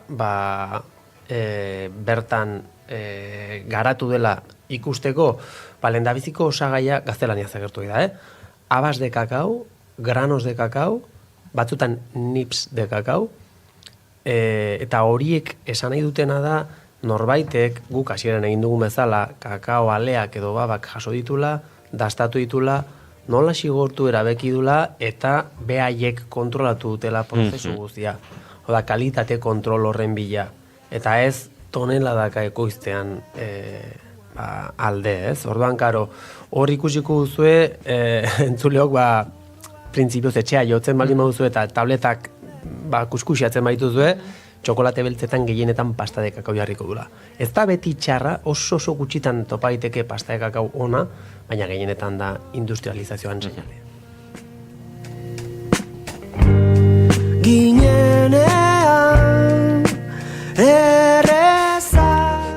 bagoaz aurrera, ikusi ditut hemen Lander eta Xabi elkarri keinuka lehenengo hau eta gero beste hau, ez? Ni harina izan zematen ja, zein diren azken kilometrotako bi mendatetxoak etapa honetan, eta hurrengo mendatetxoa da kristal pote batean etorri diren, horrelako txokolate, ez dakit, txapel formadun hauek, ez da? Bai, hauek berez, Perutik ekarriak dira, San Martin izeneko lurreremu batetik. Berez, txokolateak ardonak bezala lehen esan dut, baitu bere uztak, baitu bere loteak, baitu bere jatorriak, finkak, eta horiekin jokatu barra dugu, ez? Txokolateo badago sortua, testu inguru jakin batean. Eta berez, kakaoa eta azukra besterik ez du. Zer dauka honek interesgarri? 182ko kakao kantitatea daukala, eta 118 hori berez bada azukrea. Bai? Dastazazue eta probazazue ea zuen espektatibekin bat egiten duen edo zeuzer desberdina den. Normalean txokolate honek asko, hauts asko arrotzen ditu, ez? Ze ez da espero dena. Jendeak uste du askoz ere indartsuago izan daitekela. Lehenengo tentazio izango zen pentsatzea, patxarra duela, brandi edo horrelako edaririk duela. Gogoratu, inoiz ez du osagai gehiagarri. Bai, hori da. Ondo da, entzulei gogoratzea. Hori, harin ez esaten hori, baina jakitun txokolatea eta azukrea, kakaoa eta azukrea dela. Sensazioak dira, eta kotxea berdin gida dezakegu hoian da gero. Osa, hori da onena, bai alergiko ondako, eta bai mundu guzian dako batez ere. Zeuritzen zaizue. Flipatu iten agonek. Emozionatzeko puntu nahi. Hau, bada txokolate bat, baduna oso sensazio laktiko handia. Horrek esan nahi du, jendeak, eta hau gertatzen zait, jendeak galdetzen du, esnerik badu? Osa, nik aldez aurretik bakit intolerantzia arazoak zintzuk dituzten, eta horiek bakarri dakite zein den sekretua. Gero, dastaketa batean askok zalantzan jartzen dute abera hau esnedun txokolatea den, edo ez. Sensazio oso laktiko handia dulako, eta errealitatean badirudi oso krematxua dela. Eta goratu, 182ko txokolate batela, hoi bat. Eta gero evoluzionatzen dualako gozotasunetik, zuegin nora joan zaizue txokolatea badibidez. Ezkerik ezak deskribitzen bai, izan da pixkat hasieran batez ere, orain ez zain beste, baina bai izan zait hasieran alkohol tanta duten txokolate hoiek eta hola, eta gero egin zait oso txokolate beltz lasai, eta pixkat bai... Suabetzen joan denaren. Bai, suabetzen juten zait, eta egia da testuran bai egin zaitela txokolateak esneokiko alu bezala, oso azkar urtu zait, oso... bai. Oso atsegina, portzentai handikoa da, eta oso atsegina, orduan jendeari buruak eztan da egiten dio. Zatu, ostastik ez dutu, horren txokolate finik eta leunik probatu horren portzentai altutan, ez? Eta gero, badu aziotasun puntu bat ere horatzean dabilena, baina oso modu atseginean, oso modu finean, eta txokolate hau oso maitatua da. Eskenik ustet, ez bazen esan 182ko aztelanik nukela inondik inora asmatuko hain besteko portzentaia duenik, osan eretzat bai izango litzateke. Oso atsegina eta... Bai, hori da, oso erreix jaten den txokolate bat eta gustora jango nuke. Aipatu duzu malikoa, laktikoa malikoaren ondorioz gertatzen dela esango nuke, ezta? Hor badago transformazio bat edo. Bai. Sentsazio laktiko hori ardo batzuetan ere gertatzen da, identifikatzen da. Ardo hauan pastoso xamar bihurtu daitekeen horretan. Zatez leheno kalimotxo aipatu duzu, eta esango nuke kalimotxo batek izan dezaken etxei bakarra dela, ardoak laktiko gehiegi sortzen badu. Kalimotxoa bera ere pixket loditu edo arrarotzen da. Zergatik du txokolateak laktiko hori edo, ezakit azalpen hori... Bai, hartzidura prozesuan bertan baude legamiak eta bakteriak. Orduan, lehen da biziko, kakao fruitua irekitzen bali madugu, kakao fruitua bera bada, errukbi baloi baten itxura duen fruitu bat obalatua. Hori normalean, matxete batzukin, eta esku jakin batzukin irekitzen da. Zergatik esate dut hau, ze hor dauden mikroorganismo guztiek kolonizatu egiten dute kakaoaren barrualdean esterila zen guzi hori, ez? Eta ze dauka kakaoak, pulpa. Pulpak badu azukrea. Orduan, legamiak hasten dira lehendabiziko 24-48 ordutan, azukre hori CO2an eta alkoholean eraldatzen, ez? Eta hor sortzen dira lehen aipatu dituan metabolito edo zapore aurrekari naturalak. Eta gero badatoz legamien ondoren bakteria aziolaktikoak. eta hor sortzen dira, aipatu ditugun gauza hauekin lotura duten sensazioak edo zaporeak. Batzutan hori eskutatik joaten baldin bazaigu azido butirikoa sor daiteke, botaka gurea edo sor dezakeen sensazio nazkagarri bat. Orduan oso ongi kontrolatu beharra dago zer sortzen nahi den hor, ze itxuraz vigilatzeaz aparte, zaporez ere vigilatu behar dira gauza horiek. Eta gero azetikoak sortzen dira, bai. Fermentazio laktikoaz gain, azetikoa ere badulako. Orduan, alkoholikoa, azetikoa eta laktikoa dira, berez, 3 fermentazio nagusiak, eta hor, sekulako entxalada sortzen da. Baita, politia da bai, hartzidura prozesu hortan ez, Xabik esan duna, bakteriak eta legamia gehien bat, ez diala berdinak Sudafrikan darena edo txokolate honetan justu Perun daren legami basati hortan ez, eta horiek azkenan baita txokolatari edo zein fermentazio hori baita bere presentzia ematio eta asko aldatzeu gero produktu finala, ez da? Hoi da, eta azkenan da txokolatea berezkoa edo berezia egiten duen zerbait, ez? Txokolatea hau ezin da berriz den bezalakoa errepikatu, legami eta bakteria multzo hori ezin delako berriz ere testu inguru berera ekarri. Horrek aldakortasuna ekartzen du zaporean, eta hortara ohitu beharra dugu. Jarri, iriki hori mikro aurrean Lander polita soinu eta. Esan behar da kajak ematen duela disko baten kaja bat izango da litzak. Nik ere hasieran nori pentsatu. Inspira dezake musika talderen baten urrengo lana, Naif izeneko txokolate marka bat da. Zen politxa tableta. Lituaniatik ekarria da, Lituanian ekoitzia da, bai? Naiz eta gero kakaoa beste toki batzutatik datorren, eta kefirra ere ingurukoa bertako izanen denez, baina pintu barrak beti ditu bi informazio. Kakaoa nondik datorren, eta txokolate hori nork ekoitzi duen, bai? Marka, esan nahi baita. Orduan gaur hemen badago, forma bat erregistratua dagona, tetila gazta bezala, forma hori erregistratuta dago, txokolate honek badu forma erregistratu bat, bai? Eta, klaro, badu monoziklo bat, pertsona bat gainean, grabatua dago, itxuraldetik txokolateu berriz ere gogoratzeko modukoa dago sortua. Bai, badu are premium nagoaren bintzat itxura hori ez? Hoi da, ordan hori sortzeaz gain, gero dago keferrak iregina eta saltze izut, eta hau probiotikoekin eta nik ez dakizera, gero marketingak mirariak ite ditu ez. Egia da, txokolate honek badula zapore oso berezia fina eta, goxoa, kefirrakin egina dago. Horrek ja lotzen zaitu beste txokolate mota batekin. Eta probiotikoa ipatzi zutut, ez dut gaina zaintzen egin naiz. Eta, ez da hau txokolate dela, beste guztiak bezala, baina begira datzen badiogu, gutxiagokin askoz ere sensazio gehiago, experimenta itzakegula, ez? Orduan, dastatuko dugu, ez da? Ados, bai. Zeinek izan nahi du hau banatzeko plazerra. Lander, ondoari zinen Lander. Hau, azkenekoa danez. June, zure dagokizu. June, zuk esan duzulen... June, venga. Agian, edo zuri egin dizute keinua hau aipatutenean, ez? Igual zuk egin marko zenuke banaketa. Eske... Responsabilidad, ondila. Artelan bat txikitzea bezala da, ez? Baina, artelan hau jan egin behar da, beraz. A ber... Ez dakitzen bateko zatiak egin hemendik, eske asko dira. Banatzen. Ez dira sobratuko. Hobek ja eruntza? Bai, orditik egin hori inigo eta ingo dugu bien artean. Bain, izerdiaren azetikoak ere norituko ditugu, Hola, esku... Hau erditik egitea oso zaila da, Indut kaka.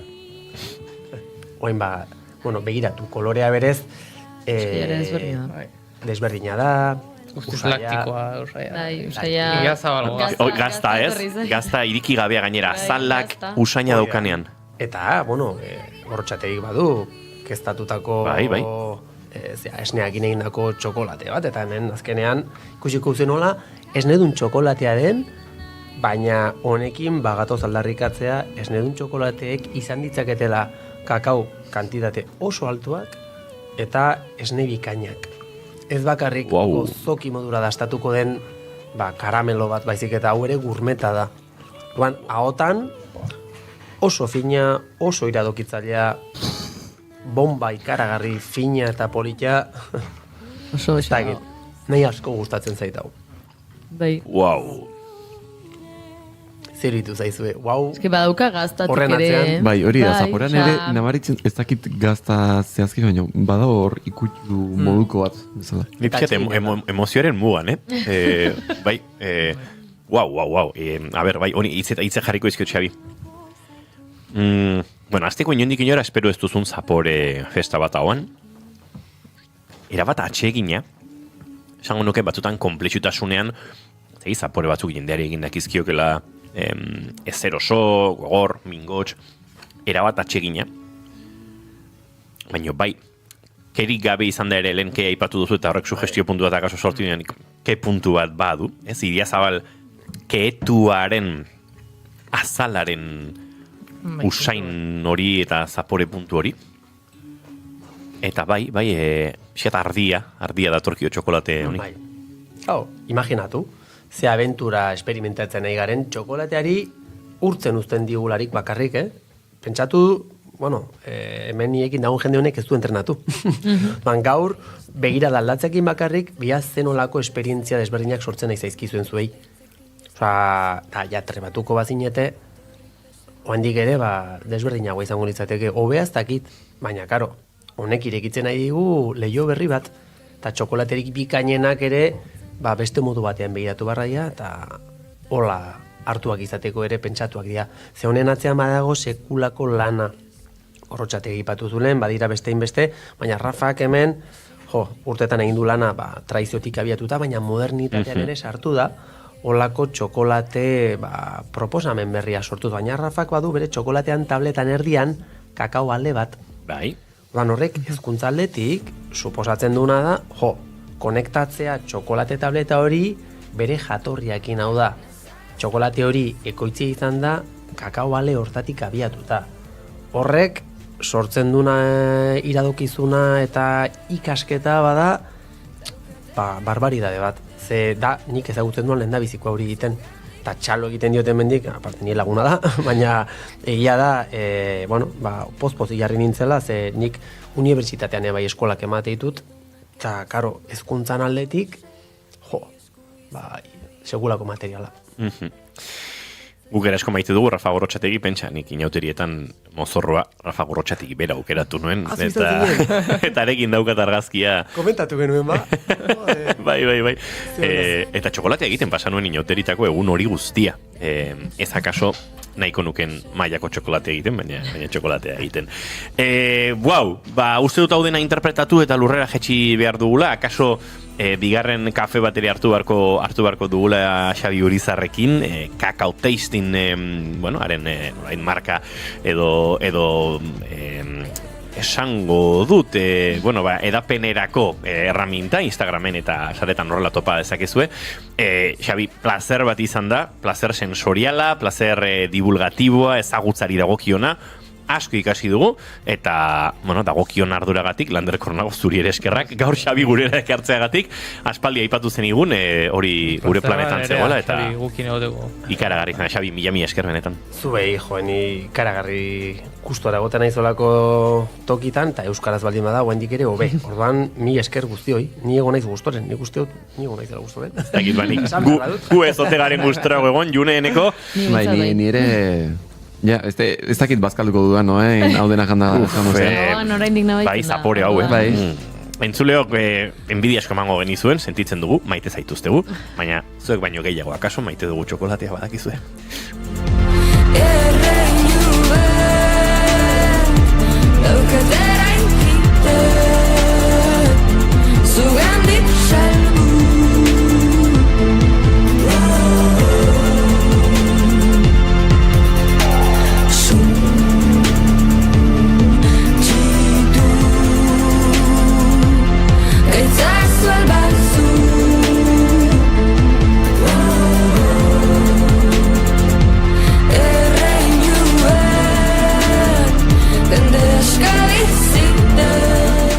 Entzuleok azalpen ez dizu eman, Lander Garro etortzekoa zen gaur, baina gaizki ulertu txiki bat izan du, ark eta biok, eta ostegunen izango da gurekin, hori adostu dugu, aurrez aurre hemen gurekin izateko aukera genuelako, eta horrexegatik atzo txokolatearen inguruan egindako bigarren atalau gaur zuekin elkarbanatu dugu, baina gure itzorduari utxegin ez diona, gure hurrengo gonbidatu eta segituan aurkeztuko dizueguna. Buelta batzuk egin ditu, bigarren kafe honen bueltan, ez pentsa?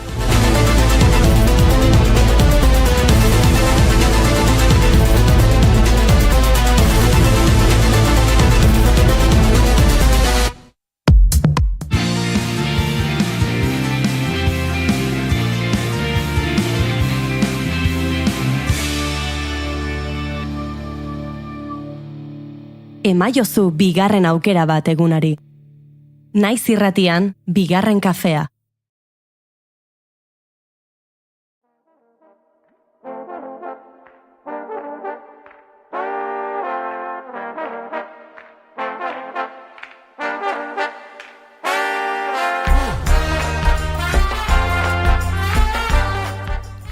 Iaz Bizkaian ospatu zen eta aurten EUP jaiak Gipuzkoara egingo du salto. Apirilaren 24an Donostiako kampusean unibertsitateko komunitatea eta herritarrak elkartuko ditu egun osoko egitarau batean jaiaren inguruan gehiago jakiteko Leire Berasaluzek Gipuzkoako kampuseko idazkari akademikoak gonbidatu dugu bigarren kafeko laborategira. Egunon eta ongi etorri bigarren kafera, Leire.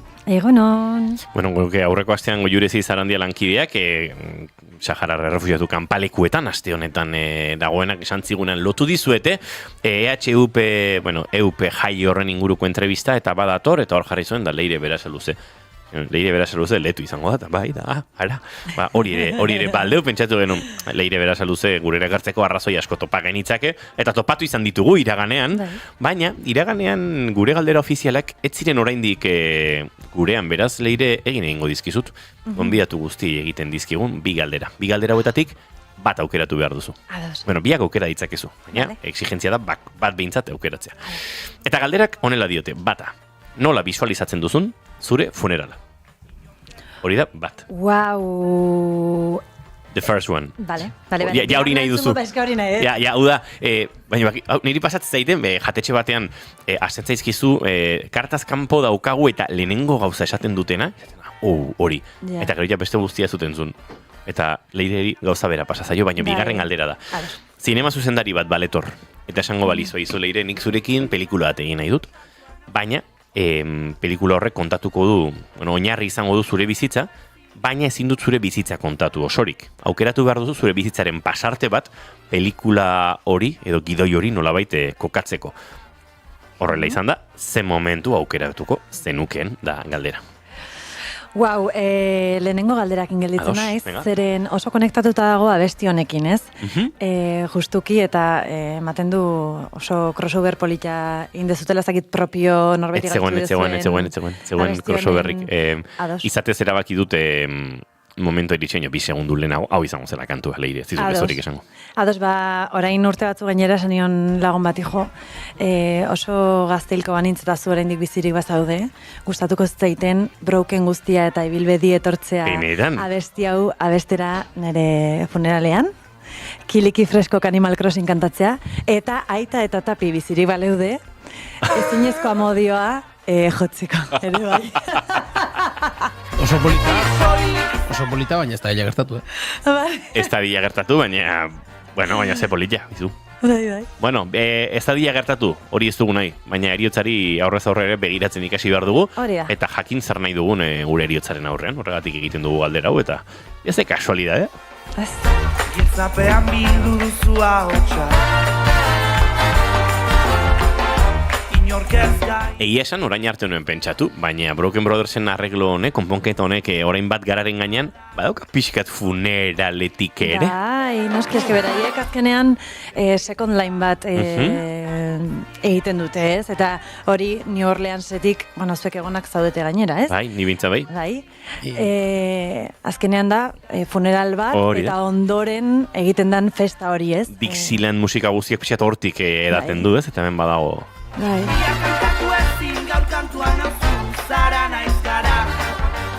Tira, ondo erantzundako galdera eta espero dugu ez gertatzea, baina gertatuko balitz badakigu zer nahi duen Leire Letuk. Baina Leire Letuk gaur ona iritsi da Gipuzkoako kampuseko idazkari akademiko bezala eta tira, eneko EUP jaiaren inguruan entrevistatu nahi zuen.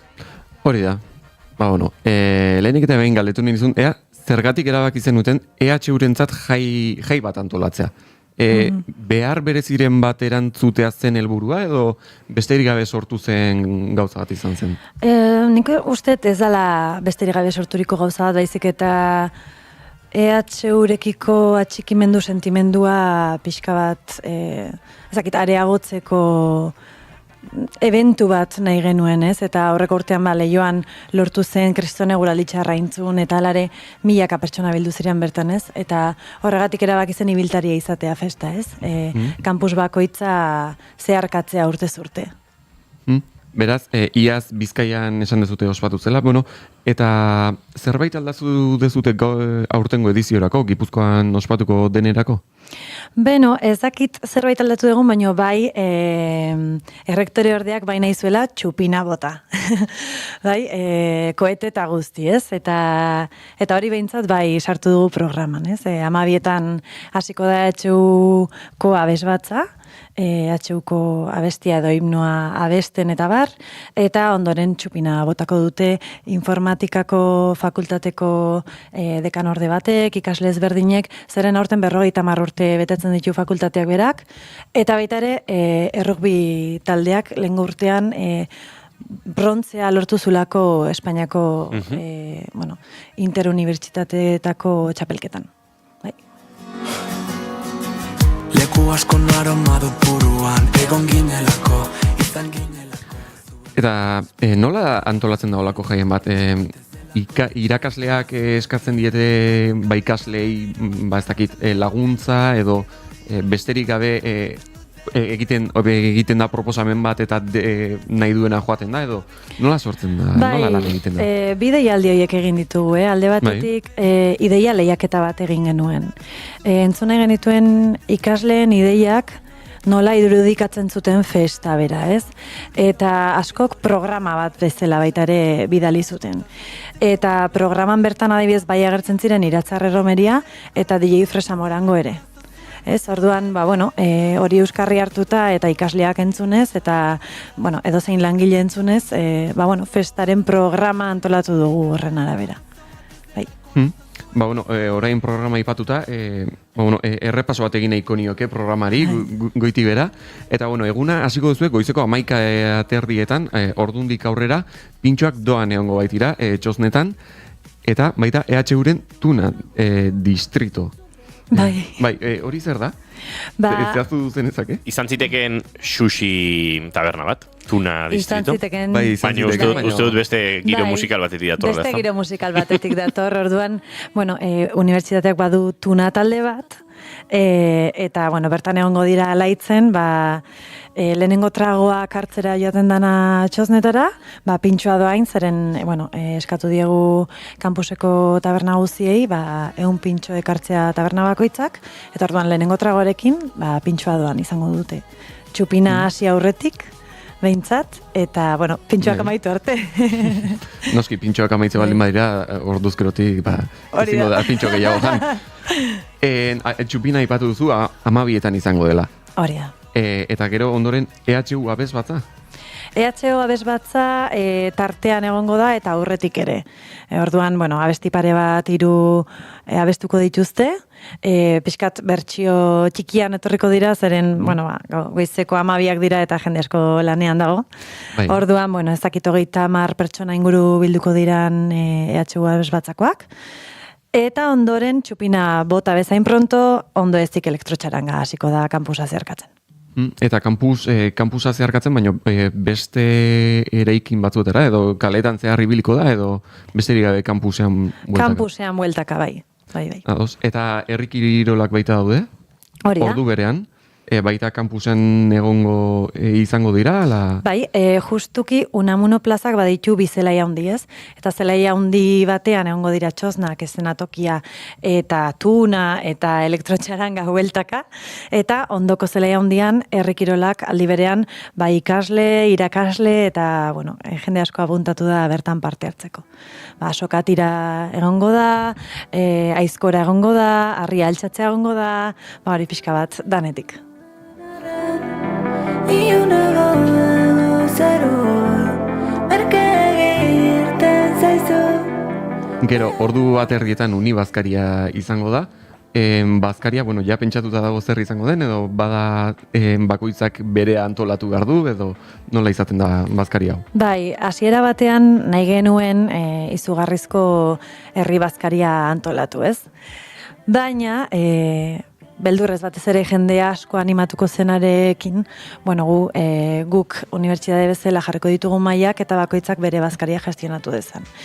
Bai, unibertsitateko kampusetan bokadillo ezberdinak edo erosita, edo etxetik ekarrita, edo baita ere bi food truck eukiko ditugu bertan ekotalo, Alkizako Julenekin eta Goia hamburguesak. Gero Iruretan egongo da, ni zizurkildarra naiz, eta zizurkilgo festetan beti dago zerbait esaten deten haua. Melokotoia. Hau da, melokotoiaz gain, egoten da bingo musikatua. Bai. Eta ikusi detenean esan ez, eharra izango hau. Bai, ikasle askok ere eskatzen zuten bingo musikatua, ez? Eta orduan, bombilla piztu zitzaigun zangen joa. Zein hobe, Alex Padilla baino. Ez? Orduan, badakigu Alex Padillak San Bingo musikala izeneko showa eskaintzen du, pixka bat bingo musikatua, gehi karaokea, eta batez ere jendea animatu dadin, ez? Eta hori, Alex Padilla eukiko dugu, eguardiko 3etan. Eta gero, ondoren arratsaldeko 5 eta 4 Brillet musika taldea egongo da, 6:30 Iratza Erromeria, eta 8 eta 20 Fresa Morango, hau da, arratsalde guztia, musikaz beteta, dantzatzeko eta kantatzeko prest, ezta? Hori da.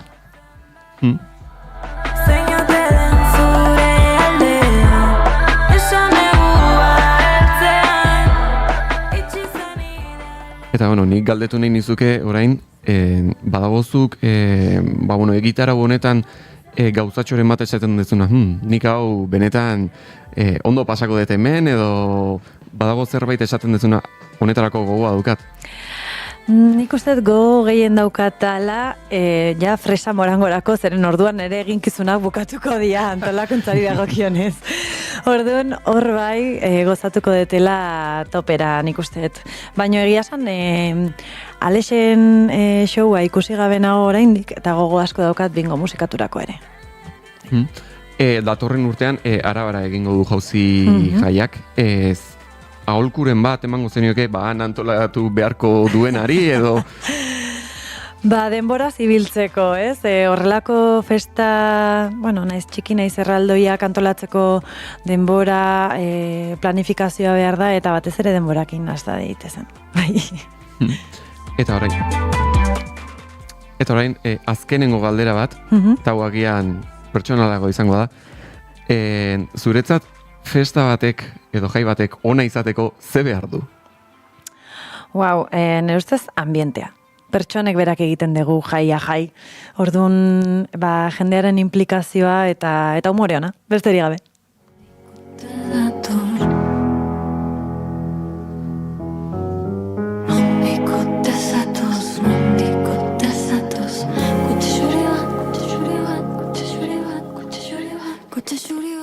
Beno, Leire Berasaluzek Gipuzkoako kampuseko idazkari akademikoa. Eskerrik asko zure denboragatik eta azalpen guztiengatik. Animatu nahi ditugu gure entzuleak apirilaren 24an Donostiako kampusera hurbiltzeko eta bertan EUP jaietan parte hartzera gonbidatzen ditugu. Eta, zuei sorteriko berena, opa dizuegu ostiral honetan, jaia ahalik eta ondoen ateratzeko, eta baita hemendik aurrera aterako diren aitorreko den denarekin. Eskerrik asko. Horritu zaitzaket indarrik gabe. Barrabean xuabe amaituko dugu gaurkoa, Leire Letu kamiseta hori dakar jantzita eta ezin bestean horrela xagurtu behar genuen, Leire. Eskerrik asko.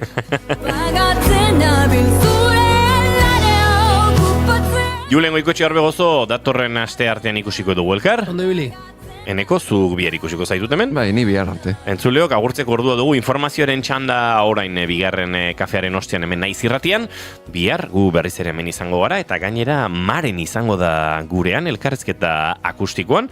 Balitik genuen gogoa, kantari bizkaitarra gurekin izateko eta badakizu Urruti Xamar bizi dela, hor beti bueltaka gure Euskal Herri hontara eta Bartzelonara bueltan eta tira orain honetan baliatuko duguaren presentzia gurekin izateko. Leire Letu, zaindu asko, laizter arte. Eskerrik asko, agur. Begiranago begir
Keep Calm and bigarren kafea. Ez dakitzu zer irakurri eta gomendio bila zabiltza?